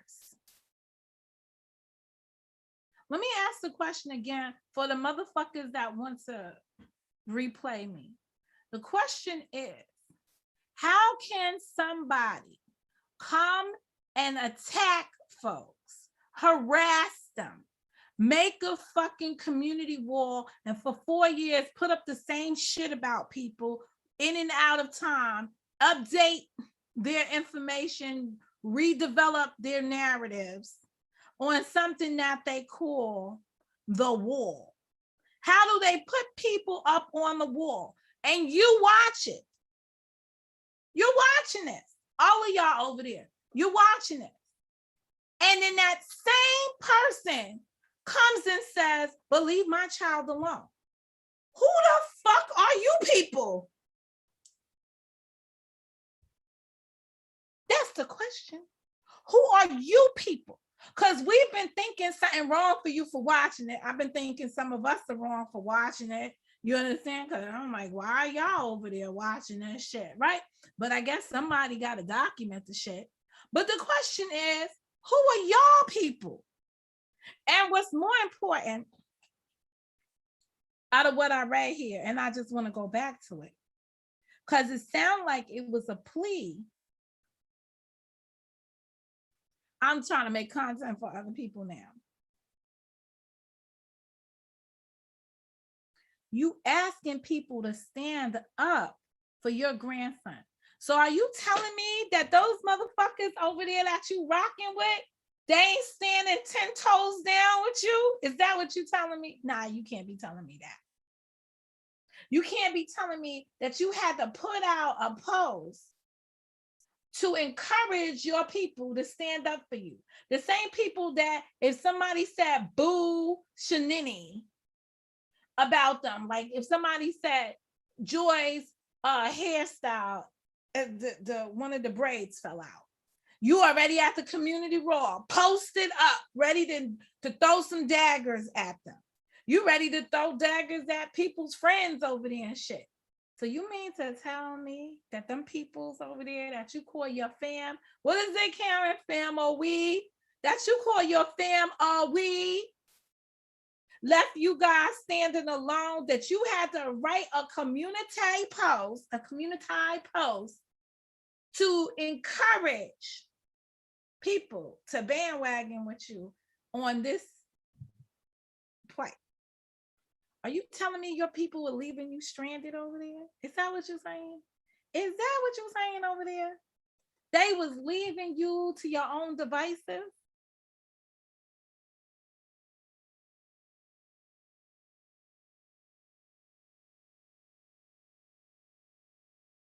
Are y'all afraid over there in that little community? Are y'all afraid now that the Joker, what do you call them, Jekyll and Hyde? That Jekyll and Hyde are now calling y'all out? Oh, is that wall about to get smattered with you people that left them hanging? Is that what's gonna happen now? Is that where y'all at? Hey, Namaste. Is that where y'all at now? Ooh. Ooh. Maybe we could take a break on this side. Maybe we could be throwing up white flags all over the place because we about to watch y'all go down over there because them motherfuckers is gonna be mad. You couldn't even stand with them. I don't know why Nightbot got you. Let me see why Nightbot got you. Because Nightbot got you.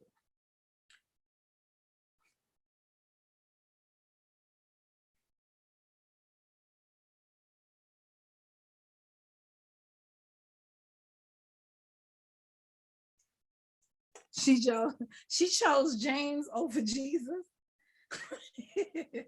Jesus is a bad word. James might be a bad word too. But why did he come out begging? She's the one with the best philosophy. What did Logic say she had? She was the most logical. It's her grandson. It's her grandson. Was she on crack when you wrote that and you couldn't get her to come with you? I don't know.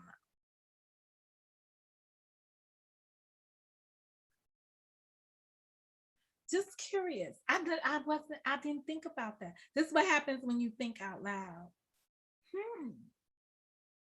But why do you think this post was so damaging?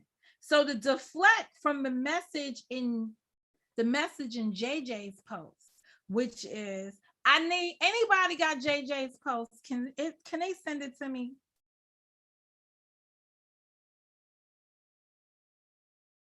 I need to see, because I'm just assuming right now that Black's truth statement is accurate. And I'm making my content off of a Black truth statement. But if I had different facts, I might come up with a different solution. You asking people to stand up for your grandson. I need to understand how that was worded, because this is his interpretation of what this man asked. But I'm trying to see why y'all so busy worried about how Black Truth interpreted what was going on over there to deflect from the fact that y'all might be on the cutting block or some shit. But some of you already been there already, because when people lost their channels and Faith gave them channels and shit, y'all had love lost relationships going on over there. I know someone named Hype, not the other name. Oh, you know someone named Hyde. All right. Oh, I said Dr. Jekyll. I don't know what the fuck you be calling them. I didn't see no post. Nobody sent me no post. I'm just going off of what Black Truth. You know what? Let me do a fucking screenshot shoddy, because I might need this later on, because somebody might be like, I don't know what Monica's talking about. And I might have to be like, let me go to my screenshots and get y'all a screenshot. That's what this was based on. So I could be reading this one. I could be commenting in vain, because that's not what Jekyll said or Hyde said. But the key word for the day was disrupted. And that's what was important coming out this thing, because on the panel, when the woman joined the panel, she said that people try to disrupt her life. So it's a word that she's familiar with. Disrupted. Why they give words like this? Interrupt. But listen to what's important about the word disrupted, which is why it was a good word to use in this story. Interrupt by causing a disturbance or problem. Mic drop. So sometimes when you get these motherfuckers on your platform and they be trying to act like they don't understand shit, how did he disrupt anything? Sometimes all you gotta do is give them the definition. Well, you do know that disrupt means when you interrupt something by causing a disturbance or a problem. And the man came up here and said, bitch, your text messages, right? And listen to this. Your email, because you said, I wrote an email. Your email caused problems. See?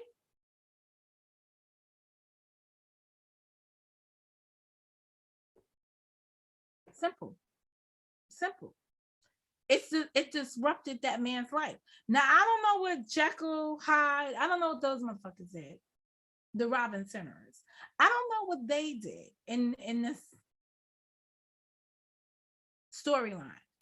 Because I don't have all the information. I wasn't there for it. All I remember hearing was that some woman sent another woman an email telling her that her husband cheated.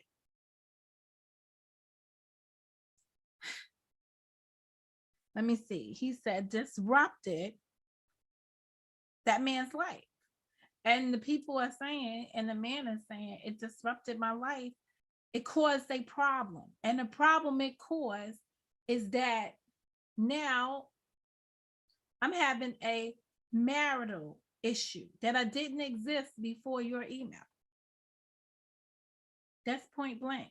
And honestly, I thought it really didn't exist after your email. And this is where I'm so confused. But I have so many questions, but I'm gonna mind my business. Because I thought they was on vacation and everything was going fine. But y'all know people around here spin stuff when they know that no, it's not a vacation. It was not a vacation. It was actually a problem.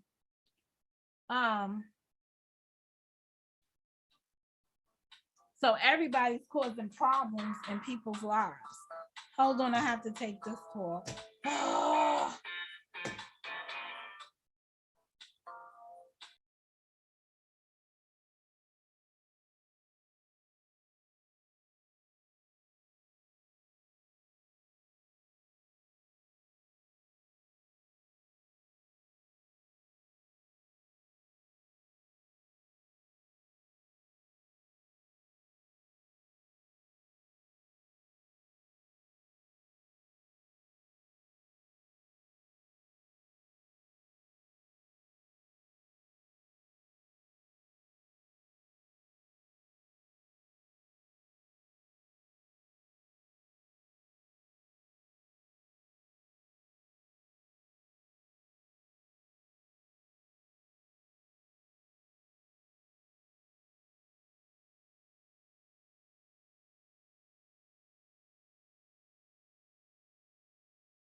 All right, that's the thing. Yeah, that's my ringtone.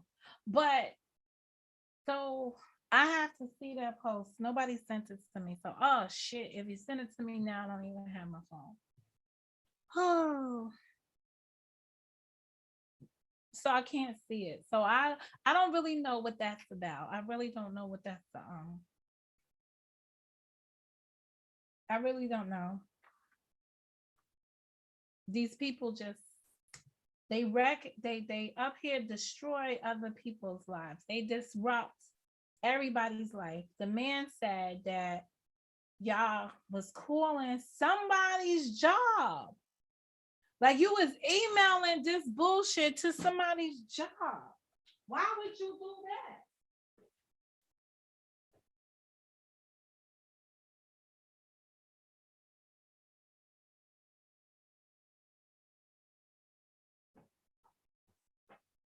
Now you know if you see somebody's email says edu.edu, it don't say .gmail, .hotmail, I don't know, fucking Yahoo, .aol, that you are reaching out to them. How do you even figure?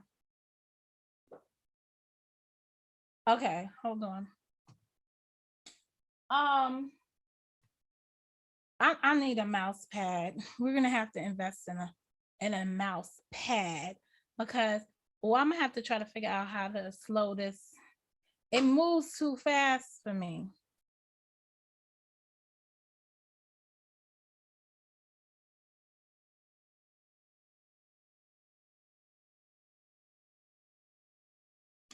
I'm gonna say this. I'm looking for your email still. But hold on a second. Before I say this, because I need to put a disclaimer on this, right? I don't have permission to be talking about Rocket's business because I don't know his business like that, right? What I do know is what I fucking heard. And what I fucking heard remains the same. A woman contacted somebody's wife and told her that her man was sleeping around, and he wasn't sleeping around with her. That was none of her fucking business to tell. And I'm gonna stand on that's my feeling for it. Now it's not gonna negate what the person did, but I'm just gonna stand on that's not something I would do. And most women I know would not do that. So I'm speaking down on that. Most women would be telling their friend to get out of that toxic relationship with that man. But now I know some new shit is going to drop or some more details are going to come out of it because I got you still. They were calling somebody else in the family like 20 times a day. Yeah, that's what it is. That's what it is. So what they continue to do is disrupt people's lives. So it was the right word to use. And that's what they was doing. Point blank, that's it. You understand? Like, why does everybody have to become a part of somebody else's problem? None of those people needed to be notified. None of those people was on the YouTube. That's why I don't understand the terminology. Keeping it YouTube. Because nothing motherfuckers do around here is keeping it YouTube. If they can go to hit you in the lowest spot, they will go to hit you in that lowest spot. That's unfortunate. It's not even childish. Well, maybe it is childish to an extent, but you have to ask yourself which age group would engage in that behavior and then ask them, how old are they? You would say, all right, this is typical behavior you'll find in a middle school student. And then say, are you a middle school? Like you're a big grown ass 50-something-year-old woman. Are you a middle school age student? Why would you do some shit? No, her inside was the indie broad. That we picked up. That became 1,000 today. That, well, from when the story erupted, you knew erupted. When the story came to a head, you knew that her source was Miss Indy because, and Miss Indy, I'm just speaking facts. If you feel that I am not representing your story adequately, you are welcome to come and tell me so. Because I have spoken to you in the past.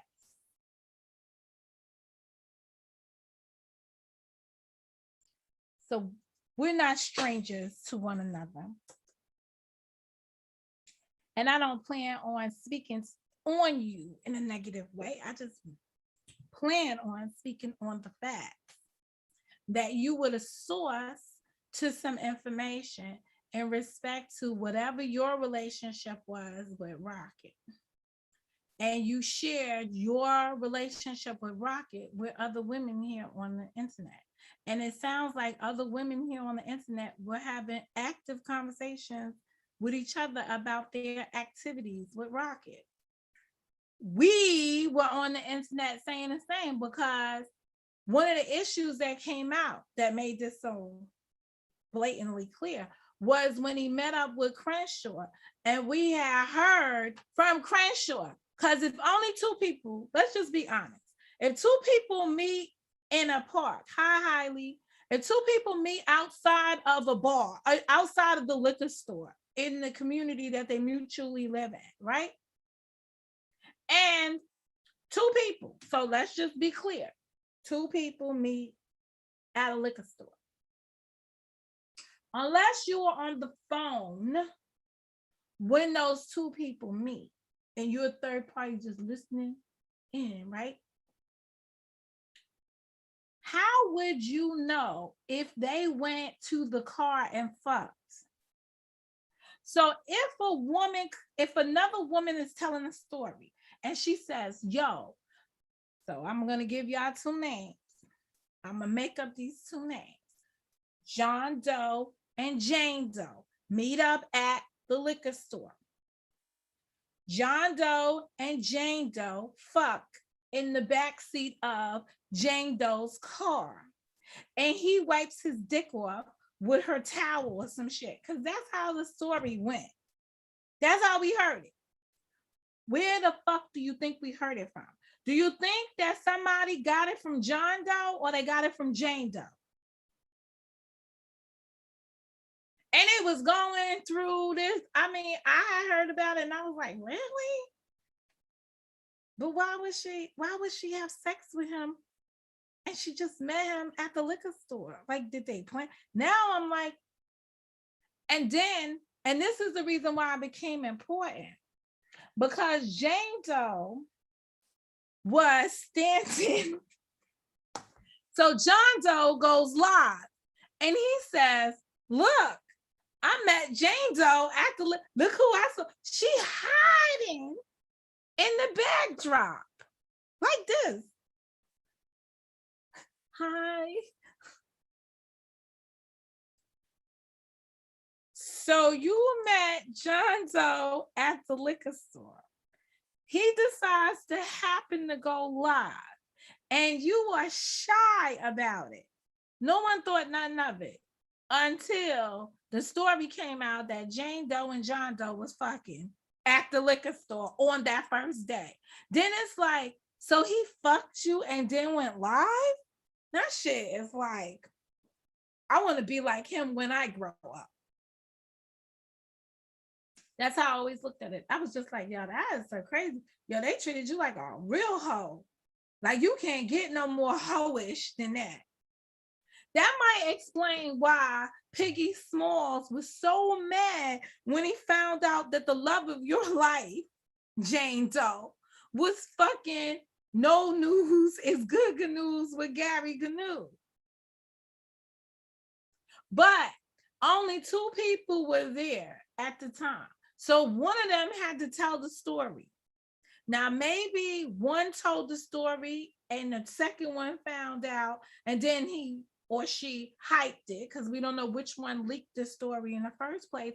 And we don't even know if the story is fucking real. I mean, I just want to be honest. But I got it from women.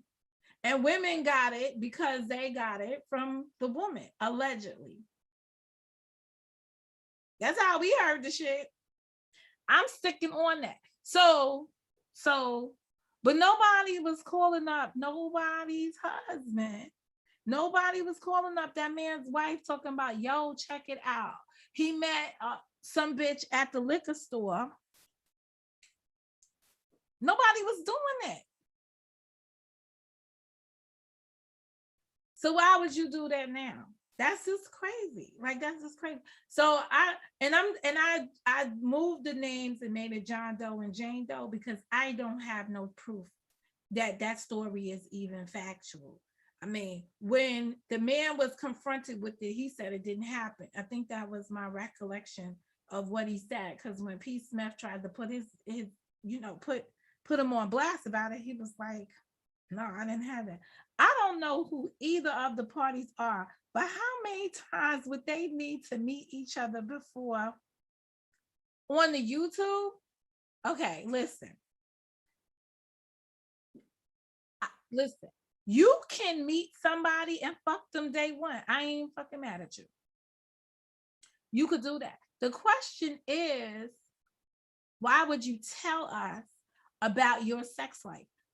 We don't need to know about it. That's between you. The two people that are fucking are the only two people that need to know, unless it's a porno and you're sharing it with us because we're all like interested in some moves y'all got going on, might enhance some people's thing.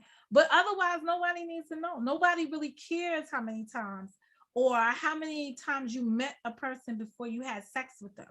But it is kind of fucked up if you meet a person and the sole purpose is just to have sex with them, and then they go live on the live. Like, that's just so fucking, like, that's all the way wrong. Like, if you are a woman, so I only can speak to women because I can't really speak to men. If you are a woman and you met up with a dude and y'all doing some sneaky stuff there, y'all up there making feet in the middle of the parking lot in the back of your car, and then he goes live to tell everybody he's with you, I would be like this too. I'd be feeling so small. Because I mean, there's no other way to feel unless you down with that program and that's the shit that you down with doing. Then you go ahead and do it. Why would you tell someone? Because attention is a currency.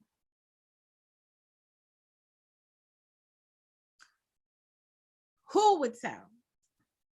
Normally in these situations though, I'm gonna tell, I don't know, I don't really know, I don't know. Let's explore that. Who would tell?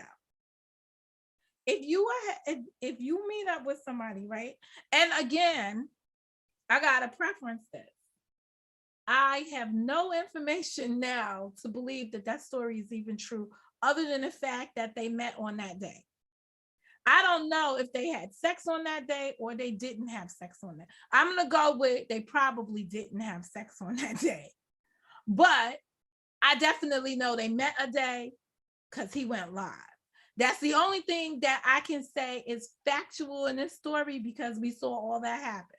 We saw him go live and then he met her in the place. That's all we know. Everything else is based on what those two parties may or may not have told people, or who the fuck knows. At this day and age, in this community, in the cemetery, somebody might have made that shit up and put it out here. Predictive programming, motherfuckers.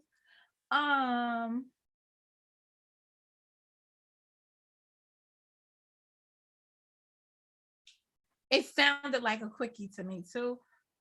I think the reason to tell though, if I'm talking to you from a woman's perspective, the reason that it was told, if it was told by the female, if it was told by the male, so let's just go to the male. If the story was leaked by the male, it was bragging. I bagged this bitch in the parking lot of the motherfucking liquor store that day I went live. That's some bragging shit.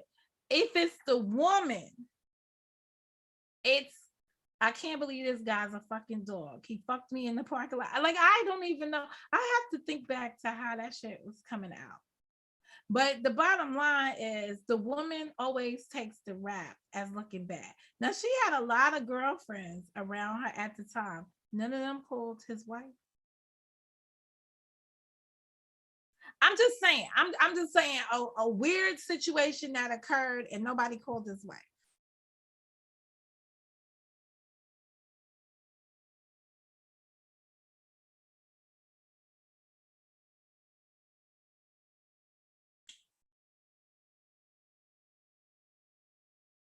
Well, this is what I'm gonna say to that script writing bullshit around here, Glib. If you never speak on this shit, you still in the script. And it's a damn shame. You be like, leave me out of this. I don't want to talk about this.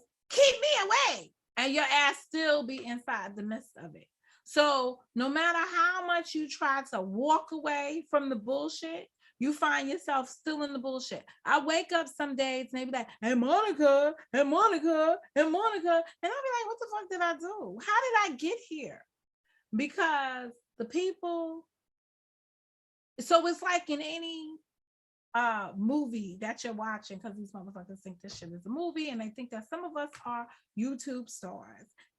Where they get this shit from, I do not know. But they put you in the midst of it because they need to have certain characters. So, certain characters bring certain people to the yard. And the yard is being into your channel, watching, like there's a bunch of people watching now, or inside the chat. So they continue to put certain people in their storylines so that they can keep the engagement. So the question becomes, okay, the question becomes by QST. The question is simple. The answer is simple.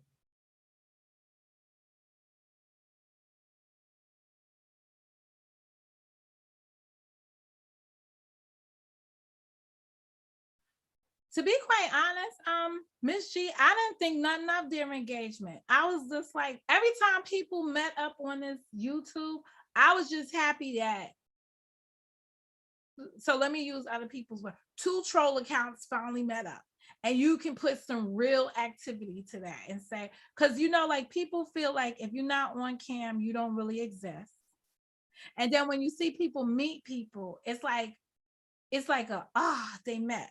Because I know, like, when I met Glib, I was happy to meet Glib because I was like, I met Glib, right? And I met Glib at my favorite store. So it's like, and the theme of meeting Glib at that time was, I'm meeting my favorite YouTuber in my favorite spot. You understand? Like, I wish it could have been my favorite day of the week. But it was just the idea that I was actually meeting, and I think it was a Sunday, if I'm mistaken. But the bottom line is I met a YouTuber. And what made meeting for me, right? And I don't know how Glib feels about it, but what made meeting Glib so important to me was that when we started this channel platform shit, he was here before me, about 2 months, 3 months active before me, right? But we had spent so much time talking about how to do this on the internet, how to do that on the internet. You know, how to grow the channel, that it was a good idea to me. Yeah, I'll never forget. And he said, let's take a picture in the IKEA section, right? But the reception, if you've never been to IKEA, maybe you do not know. The Wi-Fi in IKEA is horrible. So you need to be hooked up to the IKEA account in order to use the Wi-Fi in that section that we was in. Now I could have took a picture in there, but I couldn't go live from in that section. And that's an older IKEA. So they don't have the Wi-Fi set up as well as it is in the newer IKEA. So if we had went live from in that bedroom section, motherfuckers would have acted like they didn't see the tags hanging down. But they would have went live probably now saying we was fucking inside somebody's bedroom or something. Was we in the bedroom section? I thought we was in the living room though. I don't remember sitting on no bed talking to you. I remember sitting on a sofa. You were sitting over there and I was sitting over here. Like we wasn't even sitting on the same sofa. He was over there. It was like an L. He was sitting over there and I was sitting over here and we was having a conversation about the YouTube inside IKEA, like just chilling. We didn't even go over to the food court area, any of those other things. We actually sat in a section just at IKEA, one of their little setups, their house setups. with people coming in and out of the area, checking out the furniture, whatever. But it was an opportunity to meet. So when the two of them met, I really didn't think much of it until the story came out. Then I was like, oh, that's why she was probably reluctant to show her face. Cause that must it wasn't a bedroom, it was a living room, wasn't it? I thought it was a living room. I swore it was a living room. I should have took a picture because now you're talking about a bedroom. Anywho, I don't know.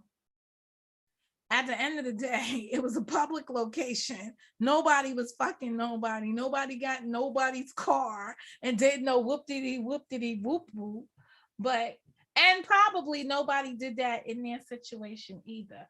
And maybe people just allowed the story to get out of hand because it didn't fucking matter, because people's imagination was gonna run with them anyway. Those are the only things I could think of. It's just like somebody saying, I'm not gonna be, I really can't see where it was anybody's business that they met up. But maybe I wouldn't have posted that I saw a person. I just don't think that a person would do that. Like, I don't know. But whatever.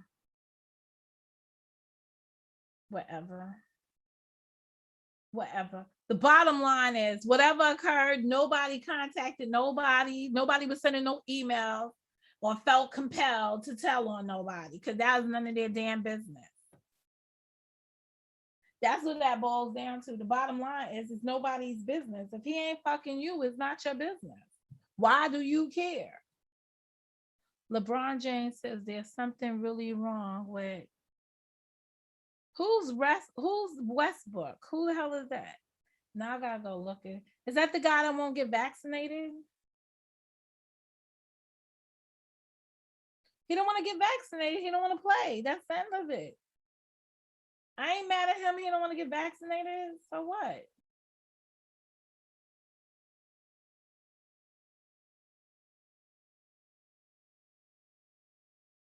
He don't want to get vaccinated. He don't have to get vaccinated. But understand, if you don't want to comply, it seems like these jobs are having the ability to get rid of you.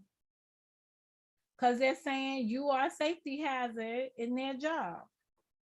That's what that's boiling down to. I'm so mad that I cannot set up this goddamn green screen.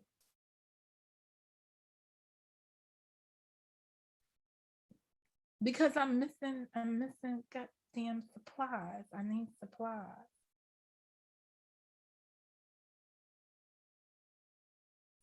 And I gotta wait till the weekend to try again.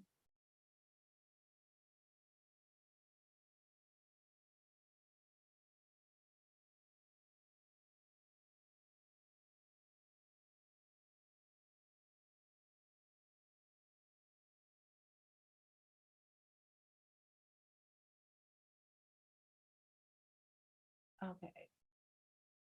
All right.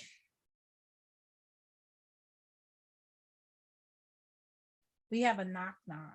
Now I sound like somebody else. Let me stop. Hold on. All right, this is about to go down bad. I can see this ending poorly for me. Good day, sir.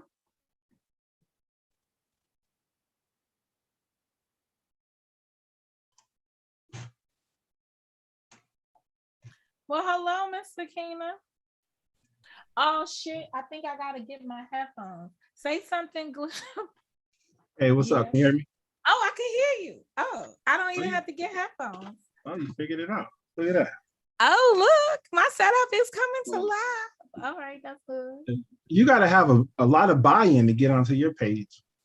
I had to log in. It's write my whole name, email confirmations. Oh, you don't really have to do that. Hold on a second. Maybe I got to set my Zoom up. It's probably what it is. Maybe I think I updated it. Let me go to participant, because I don't believe they could see you anyway or see what your name is or any of that. But hold up, around here, So let us do more, and let me rename you, and you will be. Yes, because we had somebody infiltrate the community, so we don't play around no more on this stuff. Well, only because if a person comes up here and their goal is to porn bomb or whatever fuck they call it, I'm gonna send Zoom after your ass. So we doing it that way. Hopefully, but there's nothing really to prevent that from happening. That's the only feature that two features that StreamYards have over Zoom is that you get to see the person before they come on, and if you want, and number two, you get to pin the comments. But sometimes it's not worth pinning the comments. So what's good in your world? So you want to talk about meeting up in IKEA in the bedroom? Yeah, we we weren't in the bedroom. I was just joking. It was a bedroom?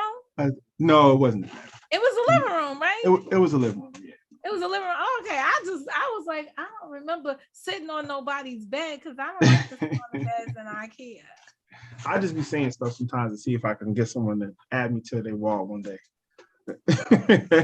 but I mean, even meeting you was trolling. So it's like, oh, that's what that was called.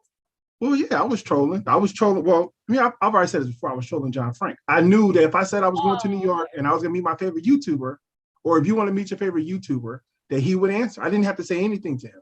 All I did was say that, and then he responded. And then he started making videos, and then the whole money team made videos. They was documenting everything. Oh, I forgot. I can't say it. They're a gang. I forgot. My bad. They're not here on the internet, and they don't be mentioned, and we're going to respect their wishes. I apologize. Okay. But I do understand that you're just stating a fact, but not to go into anything about they don't. You know what? Let's just change the subject, because even talking anywhere near no, but the bottom line is it's a fact. You just stated a fact. But at the end of the day, they don't wish to be discussed, and we're going to respect their wishes. Because I spend a lot of time, when people are angry with me, right? I really go back to look at what's at the heart of the argument. And if that's the only thing at the heart of the argument, then I'll respect that. So that's just it. I can agree with that. So anyway. So I think I don't have I think everyone on here is an adult, like very grown as hell. Like these grandparents, right? So people want to meet up and do the hula. You know what I'm saying? I don't really see what the problem is, right? I don't understand why people are making it seem as if it's ridiculous what people are doing. I'm surprised that with all these people in this group, hundreds of people maybe, that there's not more. There's not more, right? That you can probably count the meetups on two hands of people that actually have met in real life, which is odd to me, because I wouldn't want to talk to anyone for a long time and never meet them. It seems kind of weird, but I don't know. Maybe I'm different. What do you think? No one's fucking me, so nothing wrong. You understand what I'm saying? Like, I'm not having sex with the people. Why do I care? Like, you understand? Like, that's not my business. I've never been one in people's business like that. So it's, it's just, the shit just happened. I don't know how it could become such a long conversation. Well, it's the consequences of everything that happened afterwards. Is contacting the man's wife, and then he said something very interesting though today on the live that he spoke on, right? He said, I'm not angry after YouTube. I'm angry at my wife for believing this shit. So that's some personal shit. And he's basically saying to people, please respect my privacy and stay out of this shit. Like, well, he didn't say that necessarily, but shit, that's where it should be at about right now. Like, I understand people are hurt for him because people rock with people and you want to see your people whole, right? You don't want to see your person hurting. And you know, on the bad side of things with all this toxic masculinity non-talk, right? Men hurt. Yeah, that's true. But we never get to hear what their pain is. So when you hear another man like expressing just love basically for another man, saying, I know that this is a tough time for my man, and I'd appreciate, like, you leave that shit alone. I'm like, I could respect that because man understands another man's pain. I may have to go check out that video. I haven't watched Black Shoes video and with Rocket, so I don't, I'm not sure what their content is. Rocket just got up there and he just basically said, what's happening in his life, or what was the consequences of it, and that yes, there was a disruption because at the end of the day, the collateral damage is the kids. They got a mom and dad who are now in conflict. I know that personally, I could say that I could have continued to argue and fight with people personally on here, but I recognize the damage that could be done in spending my time arguing with these people to my real life. So I made a change. So I allow a lot of stuff to slide, right, to prevent me from having to, fight against things that become reality for me. Like, you can make up all the stories you want on YouTube, it wouldn't matter. But if you call my wife and told her something that wasn't true, well, now in my real life, I have to fight something that's not real. So you're gonna have to explain that in your real life, because if you are on this internet, right? Isn't that still? So now what's the distinction between in your real life and in your real life? Well, because you brought your real life into the internet, right? Some of it. So there are portions of my real life that I discuss on my page, but not a lot. Like if I were to just describe it and put it in like a percentage, it'd probably be less than 10% of my real life is actually discussed. Most of the stuff I talk about is like news and stuff. So I'm not really talking about me. I'm not giving like a personal diary on my YouTube channel. So for someone to invade that or to make it up and then try to invade my real life by calling my job or calling my wife or whoever they wanted to call, I'd be like, that's kind of, But when you start to fight and argue with people, you don't have any control over how they respond to your offense, especially if you're really offensive. Does that make sense? It makes sense. But the problem we're having, so I got a button, but it's for assholes right about now, right? Because that's, where we go with the but word. Okay. So your response is yes, this is my real life, but I only told 10% of my real life on the internet. Yeah, like going on because my platform was not for what was happening. So it's not your real life. Let's get this situated. Let's get our language together. Okay, so you watch so you watch MSNBC? Yes. You watch like Rachel Maddow? Well, I'm very familiar with them. I haven't watched them since Trump was president.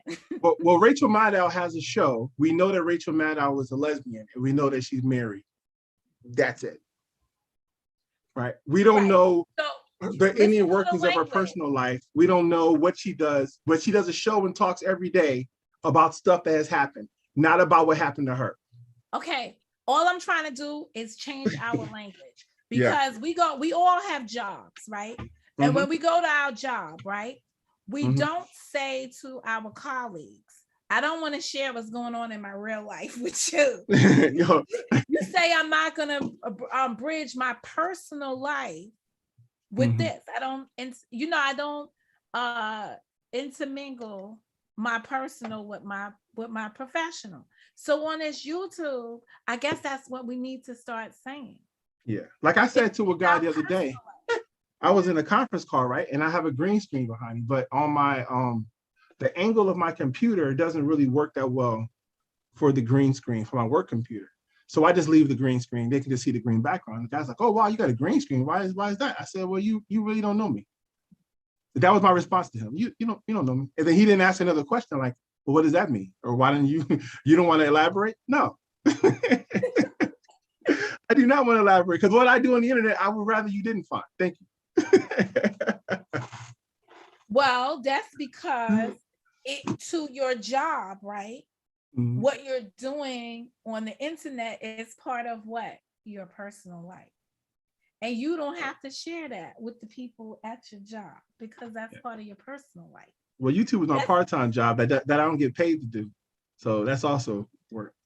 Well, that's why you don't transition your personal stuff, but at a job, right? So I want to talk to people because people pretending like they have jobs up on this. Right? So the bottom line is that when you do go to work and you talk to your colleagues about your personal life, so let's suppose it's Monday morning and you're at the water cooler, if that even exists in most places or wherever the common area is. You'll normally share what you might have did over the weekend. Oh, I watched a football game. I watched this. I did this. You understand? I went and took the kids to, swim practice or whatever. It's very limited what you share about your personal life in your professional role, right? Well, it depends on how much the person who you're speaking to is considered like a peer or like an associate or a friend, right? Like there's another person who's a project manager like me. We're peers. We're not friends. We're not even associates. We just do the same job.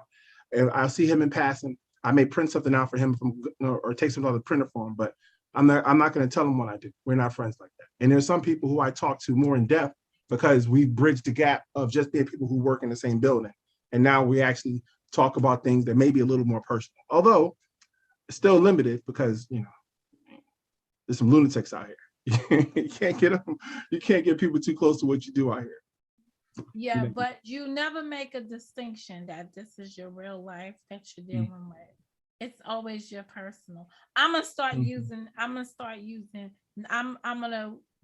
change my language and not say in my real life. I don't know why I got used to saying that here. And it's just so crazy. I just had this conversation with a person and they was like, so when you're on the internet, that's not your real life? And I was like, well, it kind of is because this shit is really happening to me over here.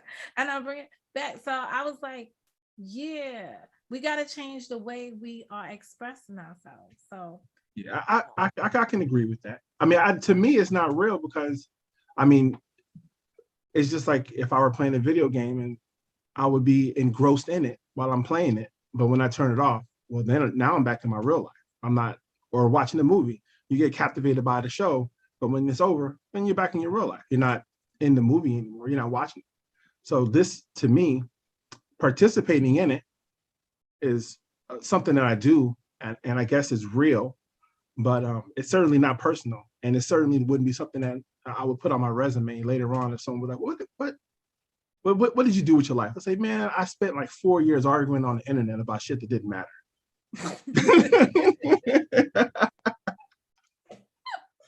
Oh, about shit that didn't matter. Oh, that's crazy. Like when you think about it, yeah, that's exactly what happened. That's exactly what happened. You spend a good time. I like to, but I try to take the positive side of stuff. Last night I was struggling with, like, I know what are positives and everybody that I deal with, right? I know what's the positive attributes of them, right? Sometimes you can just openly share that with somebody and be like, yo, I like what I see in you because of XYZ, right? Last night I was struggling with that because everything is still a work in progress. And the minute you compliment somebody for something, it's gonna fall apart. The next minute. And I was like talking to John Frank, and I was like, there are so many positive things about you, dude. That I would have never thought about you from that first encounter. Like if I only judged him based on that first encounter that I had with him, I would still be arguing with him. You understand? I would be in some kind of dispute with him. And I chose to just look at him from a different perspective. And with that, I can function. I can coexist with him. You know, it's a good relationship, right? It's because the underlying thing that's there is respect. So a lot of people on here have no respect for each other. They have no respect for themselves, first and foremost. So how can they respect another person? But I don't know if you can teach that to grown people at this day and age. You know how people learn respect is when they feel pain. You respect fire, you respect water, you respect Mike Tyson, you respect the police, you respect gangs. Anytime somebody can hurt you, you show them. If so, no one can touch you on this thing. It's the internet.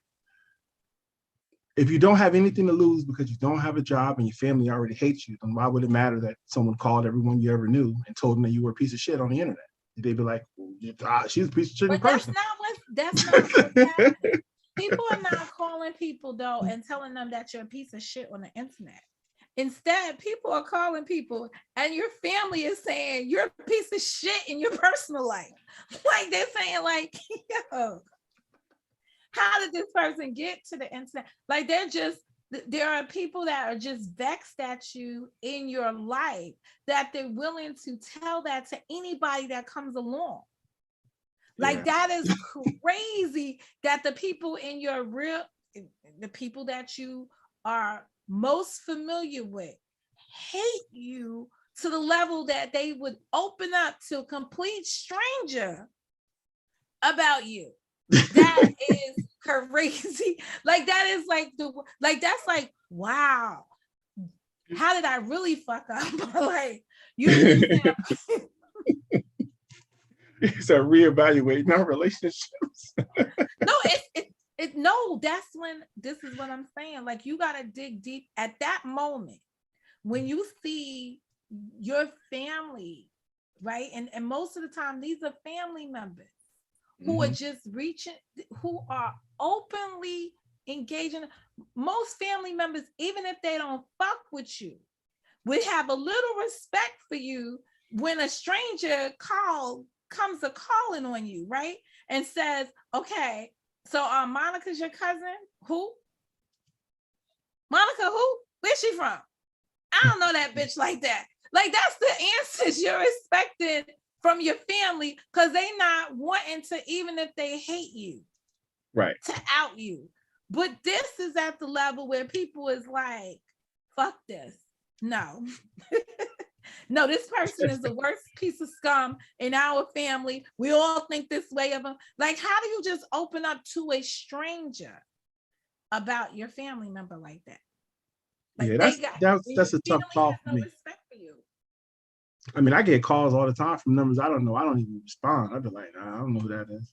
They have to call back a couple of times and break through the block. Like, those people ain't never been to the hood and they need to stay out of the hood because this is just some shit you just don't do. Like you don't get to call on people and be like, okay, so let's talk about so-and-so in your family, this family member. Nobody does that, but they do that here on the internet. It's crazy. But you know what else you know about the internet is that people need somebody to talk to. So if someone calls you and you was bored, you'd be like, you know what? Hey, listen, you want to talk? Let's go. Let's go. I wasn't gonna do anything for the next 30 to 45 minutes. Let's talk. I don't know you, but let's go. No. If you got one kid missing out of your family because it's been displaced, and you got 3 other kids that you're supposed to that are still in your care, and one on the way, you ain't got no time to be. And you're talking about an in-law. You're not even talking about the man that you had kids with. Like it's absolutely bizarre. It's just bizarre that you can that a person cause this much damage in their own family construct that there's no reconstructing of the family that could be at this point. Like you can't make that happen. But was the damage really done? Yes, like, the damage is done. Really? I guess I'm asking because I'm not really following the storyline, so I don't really know the end result. Well, we don't know what the final outcome will be, right? But the damage is done once you separate a parent from their child. Right, but that wasn't that. Got its reasons for what. But that wasn't due to YouTube though. That just occurred because. No, that's something that just happened in people's lives. But the YouTube reached out to somebody, and then the person just confided in them, "Yo, this is what's going on right here, like right now, and can you help? Like, is there anything you can do?" Mm-hmm. You know, to assist me with this problem. And then people thinking, that's why I'm saying, like, even though this may be the most, for that woman, right, she might be in the most rigorous fight of her life, right? Mm-hmm. And she's thinking, oh yeah, I'm gonna go before the judge and tell the judge all this terrible shit about my in-law, right, to make sure that the judge doesn't give my child an in-law. And I'm saying, you've got to give that a different thought process. None of that shit matters. Because if you make the case so bad for your in-law, you can have your child with no family member. Yeah. So you have to ask yourself, in the worst case scenario, do I want my child, the judge is already kind of agreeing to take the child out of my care. But now, do I want my child in a stranger's care? Would I prefer a stranger taking care of my kid over this person right here? So that's a question you have to ask yourself. And then you have to also wonder, what information did I get from the people that is useful for me? And the useful stuff is to say, please, Your Honor, give me back my child, because I let my child stay over there and these people are engaging in, you know, all night rendezvous or something. And it's probably preventing my child from being able to rest well and excel in school and stuff. You know, I would do a better job back at home. I had poor judgment when I left from there. I thought it was a grandparent. And I found out after the fact all this shit about them. And, you know, it was a bad call on my part. But you can't go there and say, I knew for years that these people were fucked up, because it's like, you knew for years these people were fucked up and you gave them your child. Like, I'm like, yeah, that's, you know, what you're going to say? Oh, because of COVID, I had no other place to send them. Like, shit just doesn't make sense. But, you know, like to have the discussion, right, and express all of those things to someone you don't know, either could be something to say, well, they hope that their person could help them, or they just wanted somebody to talk to. Like, I'm not sure which one it is. Like, I lean toward they just wanted to talk, because someone randomly called you and say, hey, tell me what's going on. That person probably doesn't have the power to actually help you. But I haven't listened to the video, so I don't even know what was said. I don't know what, you know what, to be quite honest, I think that this community in a whole, right, when they see certain things happening, they believe that there's some kind of justice system out here, more justice that could be found in each of these situations. But they don't ask themselves, what justice are they seeking? You understand? What does justice look like in this particular case? What am I willing to live with as a resolve for this particular situation? And that's what you have to ask yourself, because justice for each person could be different. So looking at the family, you know, the Gabby girl, right, who went on this what was it? Was a road trip to right in the midst of it, right? So she ended up dying. Road trip to heaven. Let's just be nicer and say, you know, she was murdered somewhere down in her journey, right? We don't have answers to if that guy murdered her or if something else happened to her along the way, because we don't got our answers. So now the people seeking justice, the case could be theoretically closed because the boyfriend was found dead. And most people are assuming that he was found dead because he killed her and maybe he offed himself. Right. Or you understand what I'm saying? So it's just an assumption at this point that he murdered her. They still got to do a case. And they're probably going to say the case is closed because our key witness is gone. But people are putting up information that she's not the only body found in that park. And like I keep saying, there could have been some negligence on his part. So for instance, they get into a fight in that road trip that they was on. And he throws her out the car, like, yo, you're gonna walk, get out. And she gets out the car and he takes off. And then he comes back 6 hours later, drives back around, like looking for her, and he never could find her. We don't know what his story is. She could have went deeper inside the thing, slipped and tripped on something, but they said she was strangled to death. Somebody could have came up, some totally different person other than him could have came up and strangled her. You understand? There's a million stories that could have happened to her. Hey Mo, did you hear the story earlier in the summer? It was something similar to that happened to a woman who went hiking in Arizona with the police officer that she met online. And I believe she traveled to Arizona to meet him. You heard about this? And they went hiking. And I guess it was too much for her to continue on the trail. It was, I don't know if it was the weather or he choked her? No, he left her. He left her. Right. So he left her somewhere on the trail and he continued on. And then he just continued on with his life. Right. I don't know if they had a fight. I don't know what happened, why he left her, but someone else found her and she was alive but struggling. And then someone else found her, she was dead. And then so immediately they said he killed her. But the person who saw her that before she died was like, oh no, she was struggling. We gave her water. We had her rest.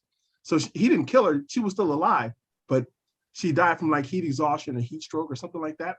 But what did the medical report? I remember hearing about that there was a similar case in Arizona, but I never heard the resolve. Hold up, I'm about to go look it up.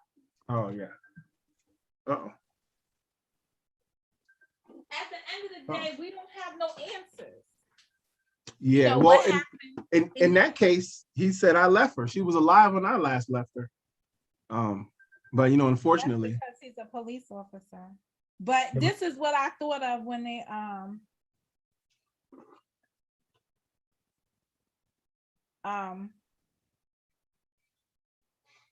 that's just crazy. So I see Sakina is in the chat. Hello, Miss Sakina, and I see you having a pleasant conversation inside the chat, from what I can gather.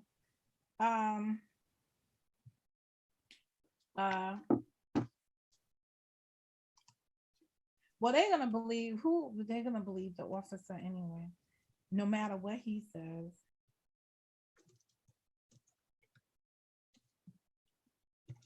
Right. But I mean, in that story though, it seemed like it was instantly they said, well, the guy killed her, right? We're not even gonna do much research into this. They were walking together, he left her. Why would he leave her? And she's dead. It must have been his fault. And it was kind of the same thing with this story. So, and what you're saying totally could be an option that maybe he didn't kill her, he just left her behind. And then, in the Arizona case, the weather killed her. But in this, it could have been whoever the other person is who's killing people in that park. Because you said there's other people getting murdered there, right? Right. It sounds like there's other bodies that they found in that same location and stuff like that. And we had a serial killer here in New York who took the bodies, or they were just finding women's bodies all in this area, this abandoned area, and some sea, like some beach area out in this exclusive community.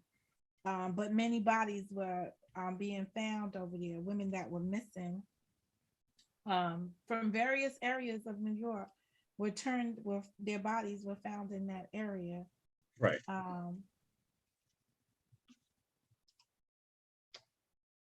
Most of these women that go missing in Arizona, I don't know why, but Arizona has brutal heat. Yeah. So, but here's the thing, right? This is where involuntary manslaughter comes in, right? Because you could be responsible for somebody's death, but you didn't do it intentionally.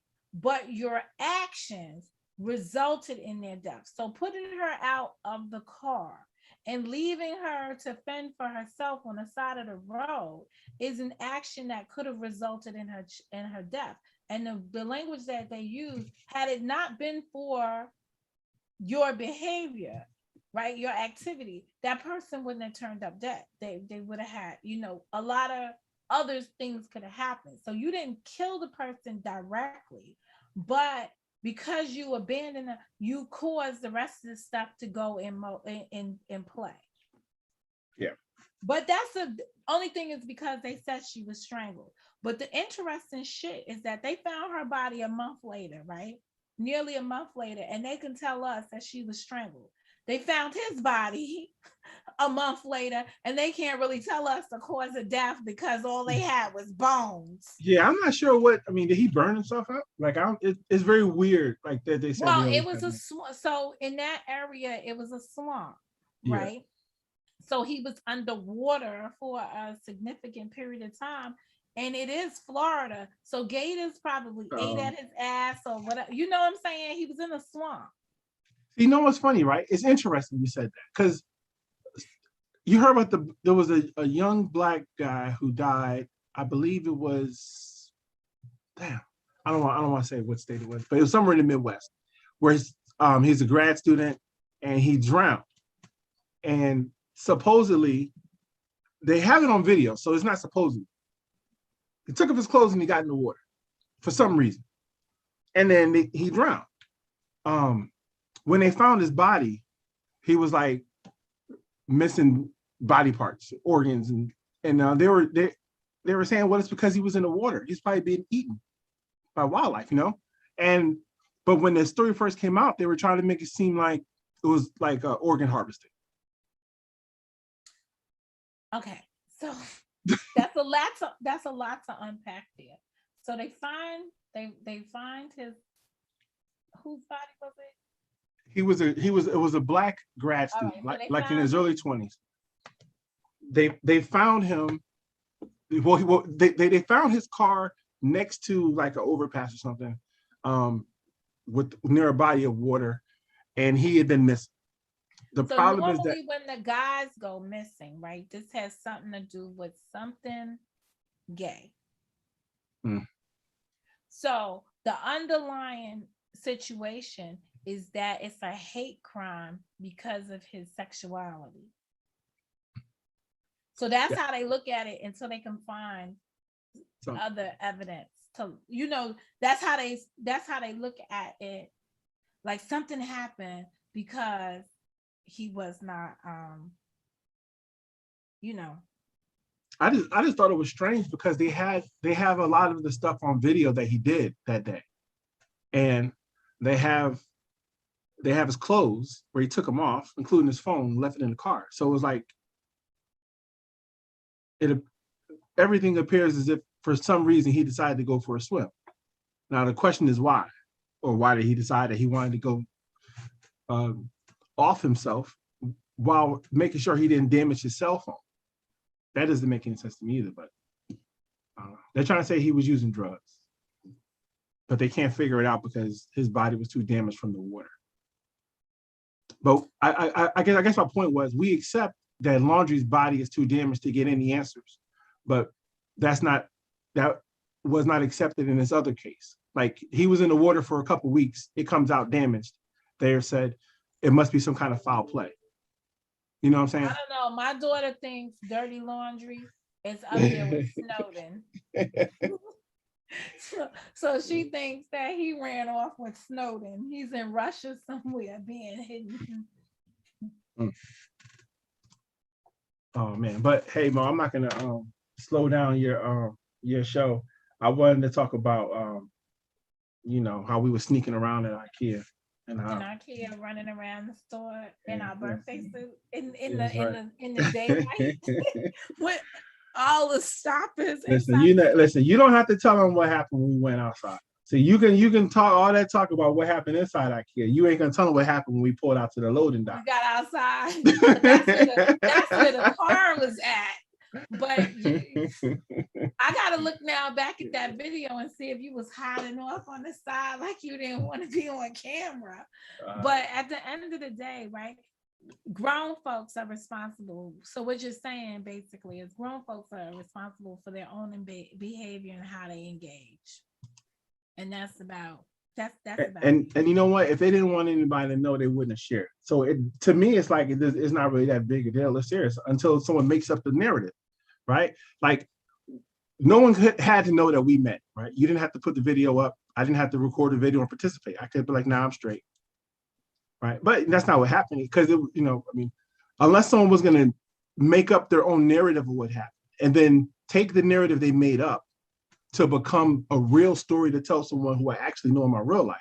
That's what I'm talking about in real life. Because some of the story is real. We did meet. Then someone invents a whole story that, well, Monica and Glib were having an affair and he went to New Jersey to meet her so they could sleep together. And now we should call his wife and tell her that. Like that part is not real, right? So you've made all these parts up to now interject your fake narrative script into my real life. And that part is fucked up. And that's why I board these niggas like to play. Most of them. Yeah, that's kind of, you know what, come to think of it, right? So and the worst part perhaps in this storyline, right, is that he may not have had an affair with this woman, right, but he had an affair with some woman, and that's all that mattered. So it didn't matter. So this is what I was saying about some of these shows here. There is one piece of the story is the truth. Everything else is false. And when people go repeating it, they're repeating it really with the understanding that they believe the part of the story that's the truth.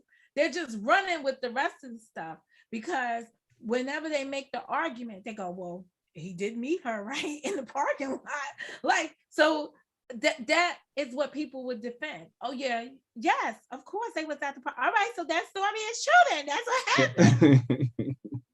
And you be sitting here like, well, I want to get past that part and get to the other part that's not true. And when they are having a conversation, they don't want to get there. What I thought was good conversation with I know you didn't see it with the man earlier, Black Truth, right? He was like just trying to stick at the points, right? Like, okay, it was like you made a point. I'm answering your question, but now I got a question for you. Mm-hmm. And do you understand? That was a good exchange. They seldom happen here on YouTube because the person just wants to go on and on. So they're gonna take this lady back and have a conversation with her and be like, listen, your cross-examining skills wasn't that sharp with that dude. That's what you're gonna have to do the next time. Because there's a way to this. Right. We witnessed it when we watched some of the other interrogations around here, like when some other people were put under fire. I don't want to use too many names around here because I don't want to have you in nothing. But people look at that questioning, that interrogation, they're like, oh yeah, he's making good points, but you're not letting the other person even speak. Right. It's like, hold up, you're gonna answer that question, and then when they answer that question, you on to something else that's even more dramatic than the first one. So it is what it is. I just comment on what I saw. The bottom line for men on this YouTube, and that includes you, Gleb, right? When women are arguing, the men just need to stay the hell on out of it. Really? Yeah, no, I'm serious. The men need to just stay out of it, really. You think that's going to happen? But I didn't say it was going to happen, but I'm saying that's what the men should do. They should sit back and be like, because every time the man gets in it, right, it makes him look worse. He's the one taking the L in the whole argument. If he would just let the women have at it with each other and go back and just be like, oh, that's. Oh, you know what? That's true, Mom. You know what? That's because you know what? I think the biggest disagreement that I've had on here is because I tried to interject myself into something that really had nothing to do with me. And I should have just allowed it to happen however it was going to happen and just made my decisions based on what happened between them. And if I would have never interjected myself into it, I would have saved myself a lot of stress and aggravation. So hell, I might even apologize one day for that. Like that might be worth an apology to say, you know what? I was wrong because I should have just minded my damn business. Right, because at the end of the day, you can only vouch for the part you played, right? There came a point in time when you can't even no longer, and this happens in all arguments that have nothing to do with you, right? When you have nothing to do with it, right? You can't affirm something happened because you're not the person that's part of this stuff. You could just be like, oh yeah, that didn't happen. You can't even say that because you're not a party to it. So you don't even know. And really, the way the narratives are created around here, when you listen to two people tell a story, there's no way to know what the hell happened. It's almost as if you're hearing two different stories. You hear one person tell it and hear the other person tell it, and you say, well, how could they both have been to the same place at the same time and got a totally different result? Like, it's not even close. So the best solution for me at this point is like, I mean, I comment on stuff sometimes, but for the most part, I'm just, I just watch and I laugh because I think a lot of it's pretty silly, but I don't bother to engage in the debate or the argument because there is nothing to be gained from it. And it only allows me to lose more time in my day doing shit that doesn't matter. I wish it were more fun though. I like where it wasn't to where everybody was just, we're gonna just dox you and do stuff like that. Like if it could just be fun, where people just roasted and talked about each other, and if someone got you, then you went and you got better at cracking jokes, or you got better at making up stuff like a video or something to be creative, and you didn't say, oh well, I called your third cousin on your father's side, and they said when you were 7 you used to pee in the bed. Like that's what happens. It mean that's stupid, but maybe I'm the wrong person to talk to about that stuff. Well, actually, it's at a point where, I mean, some people. So let's just face it. At this point, some people did not have the best of childhood. Some people did not have the best of adult living. But there comes a point in time when you can turn that around. So just because you was a fucked up person yesterday, you can wake up today and start the pathway to changing that. Mm-hmm. It's never too late until you're gone. So you're no longer here. You can always start the pathway. The problem with stuff is that if you make it so bad, the road to your new change is going to be it's going to be that much harder to try to deal with the issues from the past.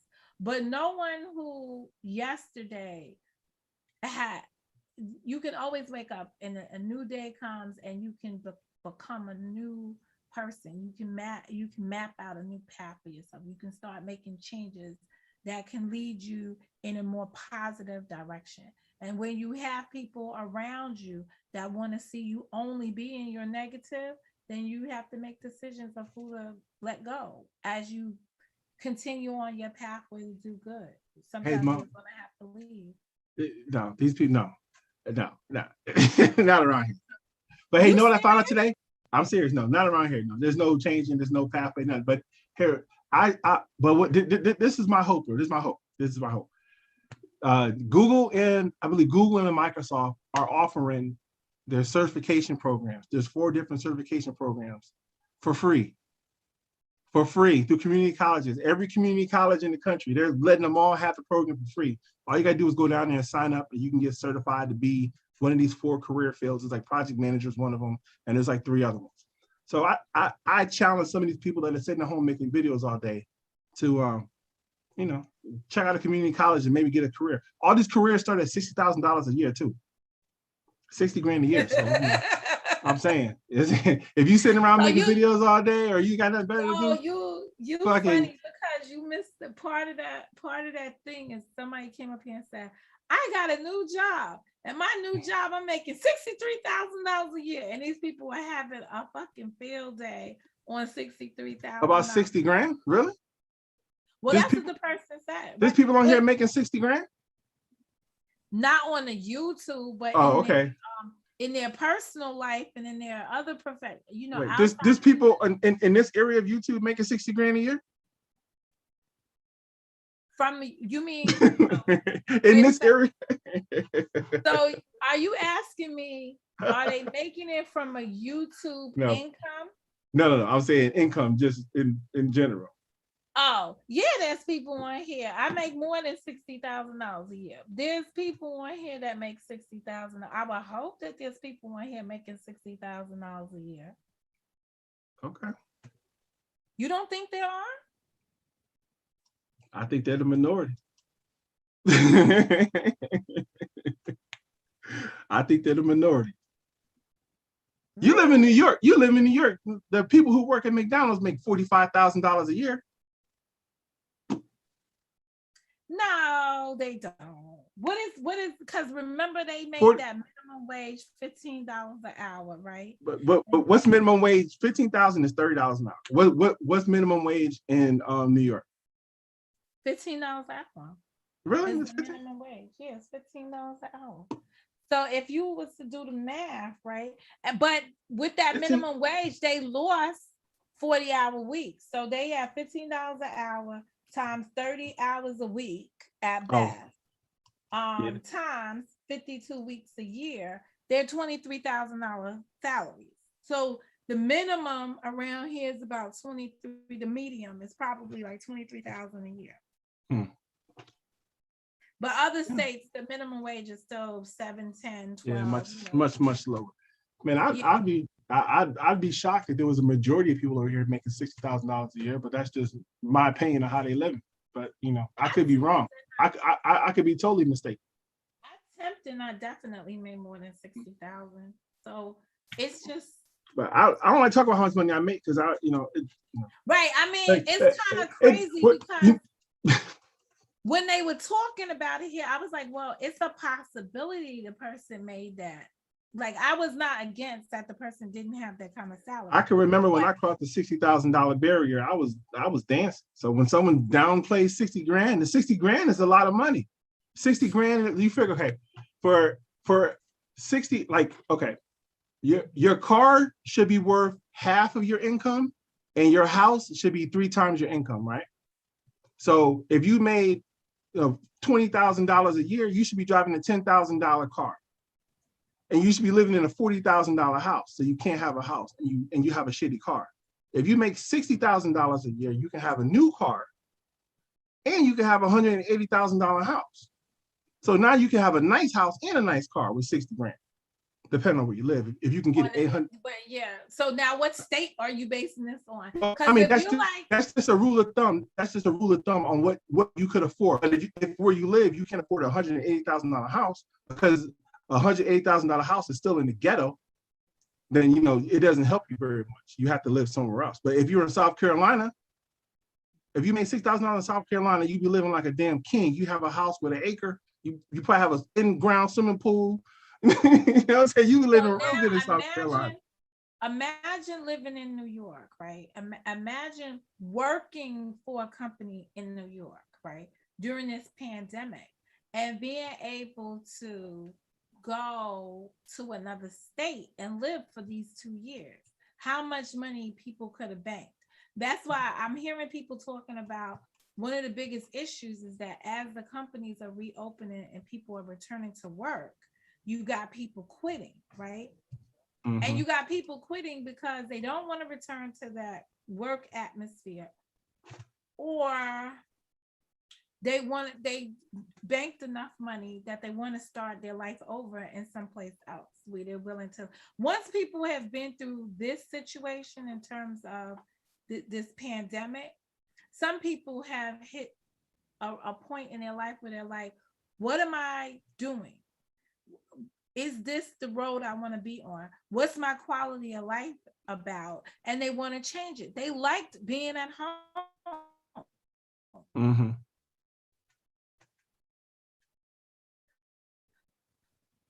Like, I want to do things, so they're making check. They're not coming up here and telling people I am doing this and doing that, and they really aren't in any of the situations that they described.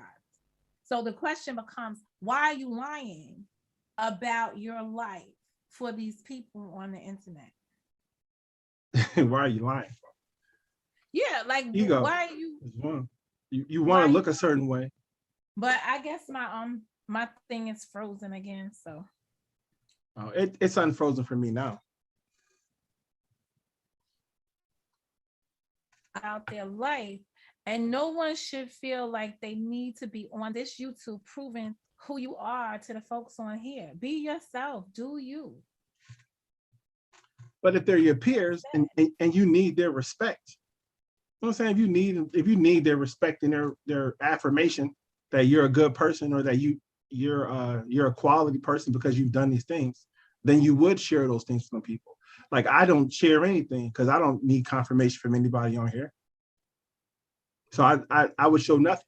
I wouldn't even show. Well, I will say this about making $60,000 a year. This is what I will say.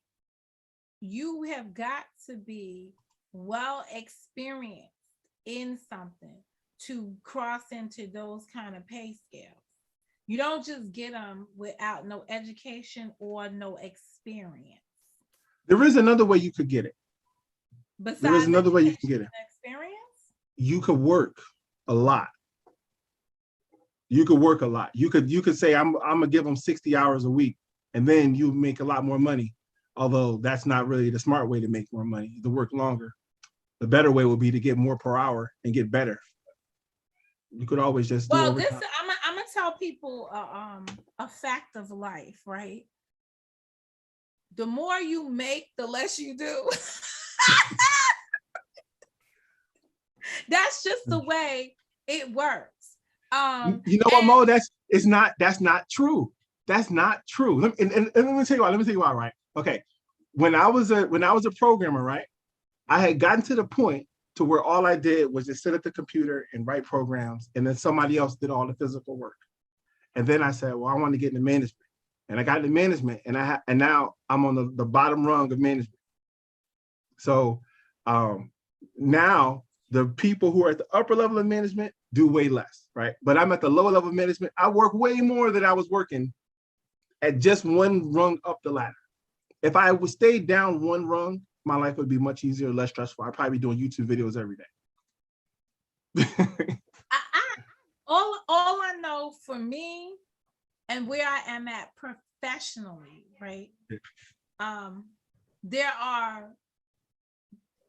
are responsibilities that I have that must be done, right? That I must do, and I must meet those responsibilities, those obligations. I can't sway from them, right? How I get to meeting them, I got a little flexibility in that. But I feel like for those things, I have to do a lot of stuff. But for other things, I really don't have to do a lot of stuff. I get to delegate to other people things. Right. So there comes a point when you have the experience, it gets you on a higher level of stuff. It makes you have less to do. The experience gives you less work to do. Like we hired a new guy, right, this week. He's kind of like a support person. So I've just accepted that this guy's going to be my assistant. I'm not. They haven't told me he's my assistant. They told me, hey, if you need something, he can help you out, and they kind of set some parameters. So I immediately started trying to come up with a way within the parameters of work that he's supposed to do that he can make my life easier. So every time I see him, I'm like, hey, check it out, right? I do this, but I'd rather not do this. So if you could kind of take some of this, then all I have to do is just come here and get this. I can send you this and you can give me that. And then I'll be more efficient. And it's still early in the process, so there's no no's in him yet. He just started 2 days ago, so there's no no's yet. He doesn't have the juice to say no. So I mean, that's true, but it is true. But with it, I worked the job for many years, right? 10 since they all up inside my business, right? And the one thing my boss at that time before he retired, he was on me about returning to school and getting a degree. Because he said, once you get the degree, Monica, with your mind, with your work ethic and the stuff you know based on your experience, you will get paid. But without the degree and only having the experience, you're gonna stay at the level that you're at. That's just it. And then when I got the degree, I'm going to school, right? I go into my one-on-one with him for the end of the year review. He says, so next year is the year you need to start looking. He's like, I'm leaving the company. But the year after I leave the company, you should have your degree and you should be looking for another job. And I was like, why would I not go in the company? They're not going to find me a place. He was like, no, Monica, in order to make money now, you're going to have to take your degree and go somewhere else. Now, if they want you back over here, then you can come back and get more money. But they're never going to be able to pay you what you're worth because of where you are at. It's only going to be like the incremental raises. Now I get into this new company and that's not really true because I've had significant raises in the period of time. I've only been there 3 years. I've had significant raises in the period of time that I've been here. And that I even you're doing a good job or the company's doing a good job. The company is probably doing good, but I'm also older. So I understand selling my work. And like at the end of the day, you know what I said at conversations now? I need to buy a house this year. So I'm gonna need to make more money. Like I didn't say I need to take on new roles and stuff like that. I just spurted out like, yo, this year I need to buy a house. Coming into 2022, I have to be a homeowner. And what happened? I got new teams to support new structures to make that happen. Because in order to get more money, you got to be worth more. Yeah, you definitely have to provide more. You got to provide more. Correct. I found that when I was younger, I used to use the sales pitch I used to use when I was younger, when I interviewed for jobs, was that the money's not important. The money will come, right? And then I would get them on board with the fact that I'm interested in the company and I really want to be here, but the money's not that important. And then when they brought money up, I would always work in, there has to be some type of scheduled raises that get me to where I want to be before I come. Because like you said, they don't always give you what you want. And once you're there, it's just, the incremental raises. So I would always say, and someone should write this down. I would always say, money's not important. When they're talking money, I say, money's not important, money's not important, money's not important. But then as soon as you get some money, you say, I'm willing to start here, but I really got to get here. So if you're comfortable with me starting here, I'll prove that I'm worth that much money and it won't hurt you so much while I'm in the training phase when you're not really knowing how to do the job. What did I learn? In banking, this is what I learned. When I came in now, this last go round, what did I say? I was like, oh, I need a sign-on bonus. Bam, got that. Yeah. Right? Yeah. You understand what I'm saying? And it's got to be in the same year. Like you can't roll over your sign-in bonus into the next year. So I started there in April and I made sure that within the 6 months, I got my sign-on bonus. So that when they were doing the negotiations or whatever they came up with for your annual review, which would be the following year, I also got my annual, whatever was from the annual review in terms of in banking. And this is what's so weird that somebody would be like, I'm in banking, right? In some of these things, right? Everyone knows it's all about the bonus. Yeah. So you can make whatever that baseline salary is. When it comes time for bonus time, it's all about the bonus. So all that matters is the bonus. Your next year coming in, it's what that bonus is about. Right. And that shapes it. Even if you get a raise, and the raise is an adjustment, like a whatever they call it, what is it, cost of living adjustment? Yeah. It only matters the bonus. So everything you do is surrounded by the bonus. The bonus could fluctuate and be the difference between this year being a regular salary person and being six-figure jigger. It's all in the Yeah. bonus. Yeah. And that's what I found out going to management. That's what I found going to management, right? Because when as a programmer, I got a bonus every year, right? But the bonus was based on who knows what the hell they based on. It's mostly performance based, but it was no standard. It was no standard. Sometimes it was good. You know how sometimes bonuses it was are bad. calculated? So the majority of the places I've been, the bonus has been calculated. So there's a set pool number of how much they're going to give the whole department. So maybe it's $100,000, right? That they're going to give the whole department. And then they got to divide that into, let's say the department only had 10 people. So the person at the top would be like, well, I'm going to get 50,000. So the 9 people got to split 50,000, and then they be trying to figure out. So it's all about numbers.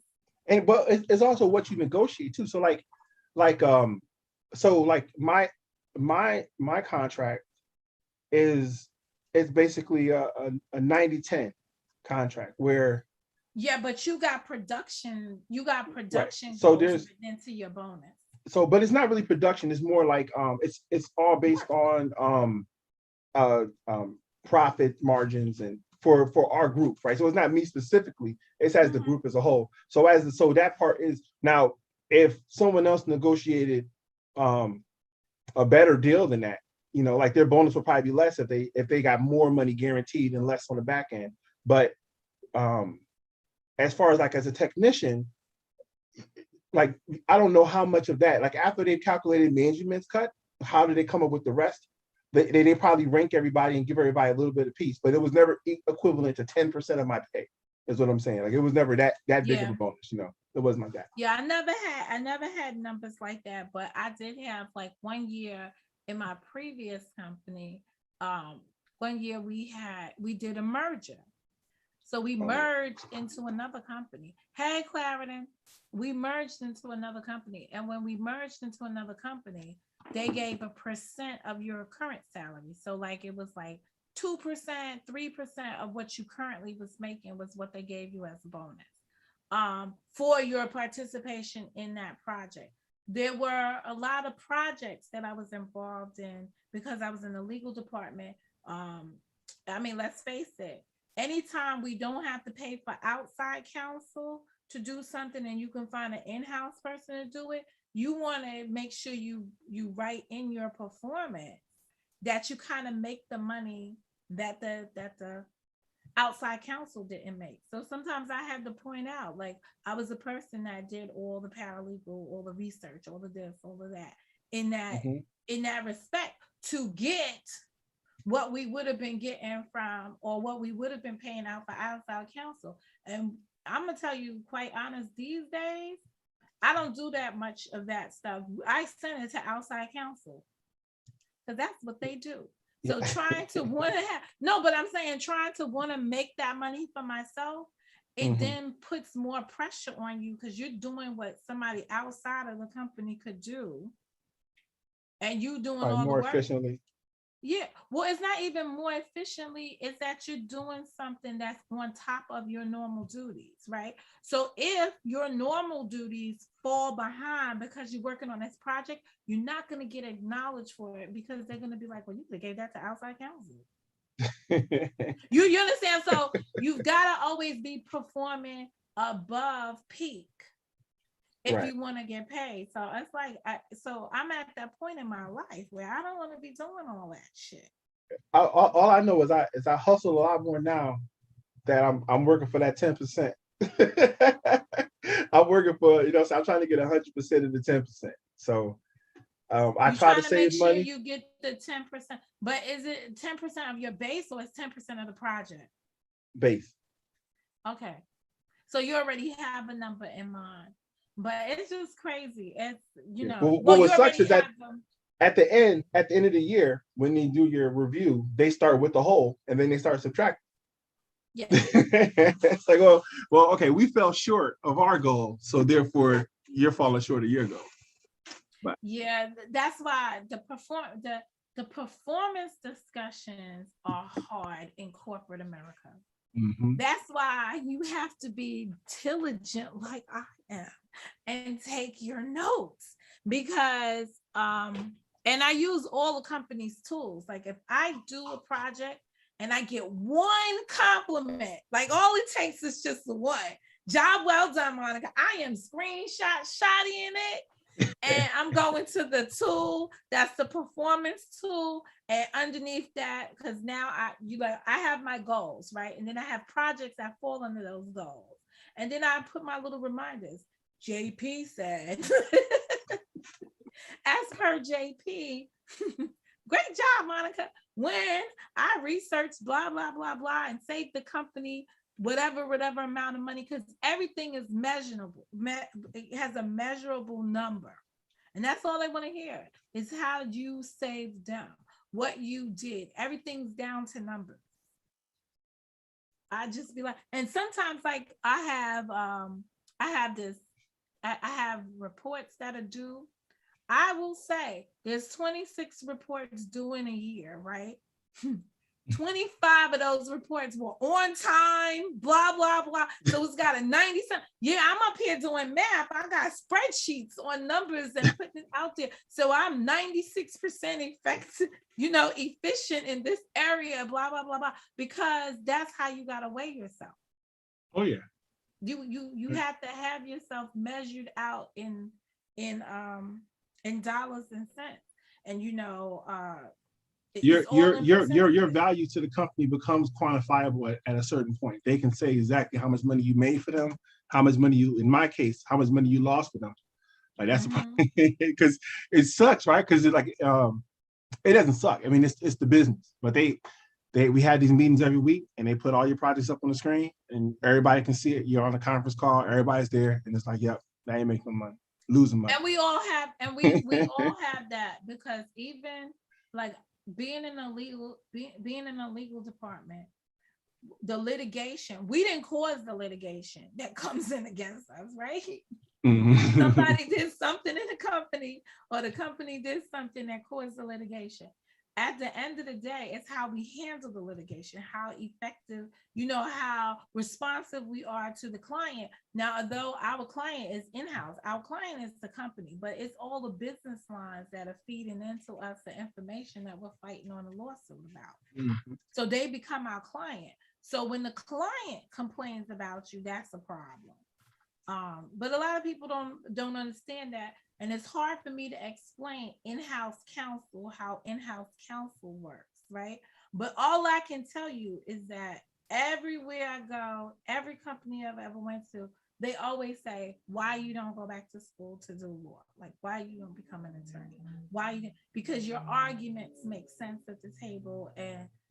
But those are not arguments come from being a law student. These are arguments that come out of being experienced and seeing this shit happening and just speaking on it. Most of these people don't have that type of experience. And nowadays the attorneys are coming in way younger than me. Baby, it's time for you to start reconsidering. Well, it's just a matter of time. Yeah. When you talk about returning back to school and stuff, it's a matter of time and what your quality of life is. I mean, even when I heard that today, even though, I have my master's, right? Even though I have it, when I heard him talking about this free certifications, I was like, well, what are they? And how could it benefit? Because no matter what it is, if there's a way you can make money off it, or you can use it to amplify where you're at, if it doesn't cost you anything to get it, all it is time.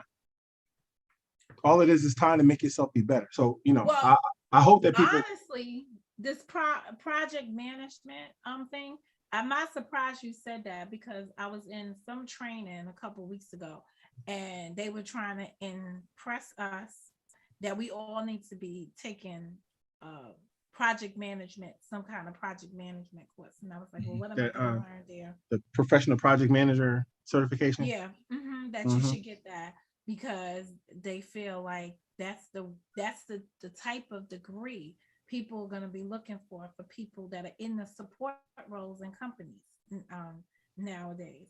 And you are competing with the younger generation who are less experienced but more educated.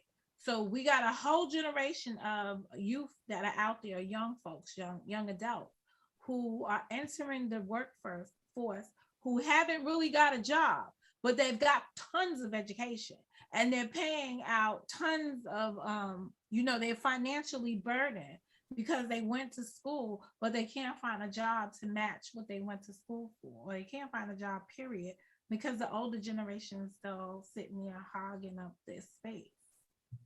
They can't afford to quit. Well, they can't afford, I'm not going to say quit. They can't afford to retire because they can't live off of their retirement savings just as of yet and have the same quality of life that they have right now. Right, they have to work. This is really interesting. Like, this is the 4 certificates they're offering is Google IT support, data analytics, UX design, and project management. So you said this is on Google, this thing? This is well, you know what? Don't give it to me because I'm sure you're gonna go over to your platform and share it with the good people over there. Yeah, I was thinking about it, but you know what? Maybe not. No, why not? But you got a different clientele over there. But it was interesting because, like they were talking about the jobs that you would be able to qualify for, entry level are $60,000. And I mean, that's entry level. So you get a good start off in life. Yo, this dude, man, post, he said, make my community post great again. I'm sick of y'all on here. Y'all. Who said that? Black Truth. He said, make my community post great again. No, but hey, I'm gonna let you get back. All right. I got you off track. I got you off track for drama, man. We gotta get back to drama. The drama's. It wasn't drama for me anyway. No, it's not my drama. I'm sorry. But at the end of the day, thank you for coming up and coming over. Thank everybody in the chat for being good sports and listening us out. I don't know how I stayed here for 3.5 hours, but it's been that long? means I don't have to go live no more this week. Because y'all make it possible. But I will say this. Anybody who disagreed with my commentary, you're entitled to that. If you decide to make videos on me, just keep it to the commentary and not anything personal about me, and we be good. That's about it. Can you practice that? No, that's not likely. That's not likely. That's not how the system works. I keep it to the commentary. I try not to get in the personal because I don't know these people. So I just try to keep it to what they know. I really don't know them. None 4 of these years. Characters. Banging on them for 4 years. No, these are new characters. With the exception of the couple, all of these people are new characters to me. And to be quite honest, I'm not that into them. I'm not into what they do in their life. Like, it's not that important to me. I just, like, it's not. It's not going to make me eat. Well, that's true. All but right, anyway, you have a good one.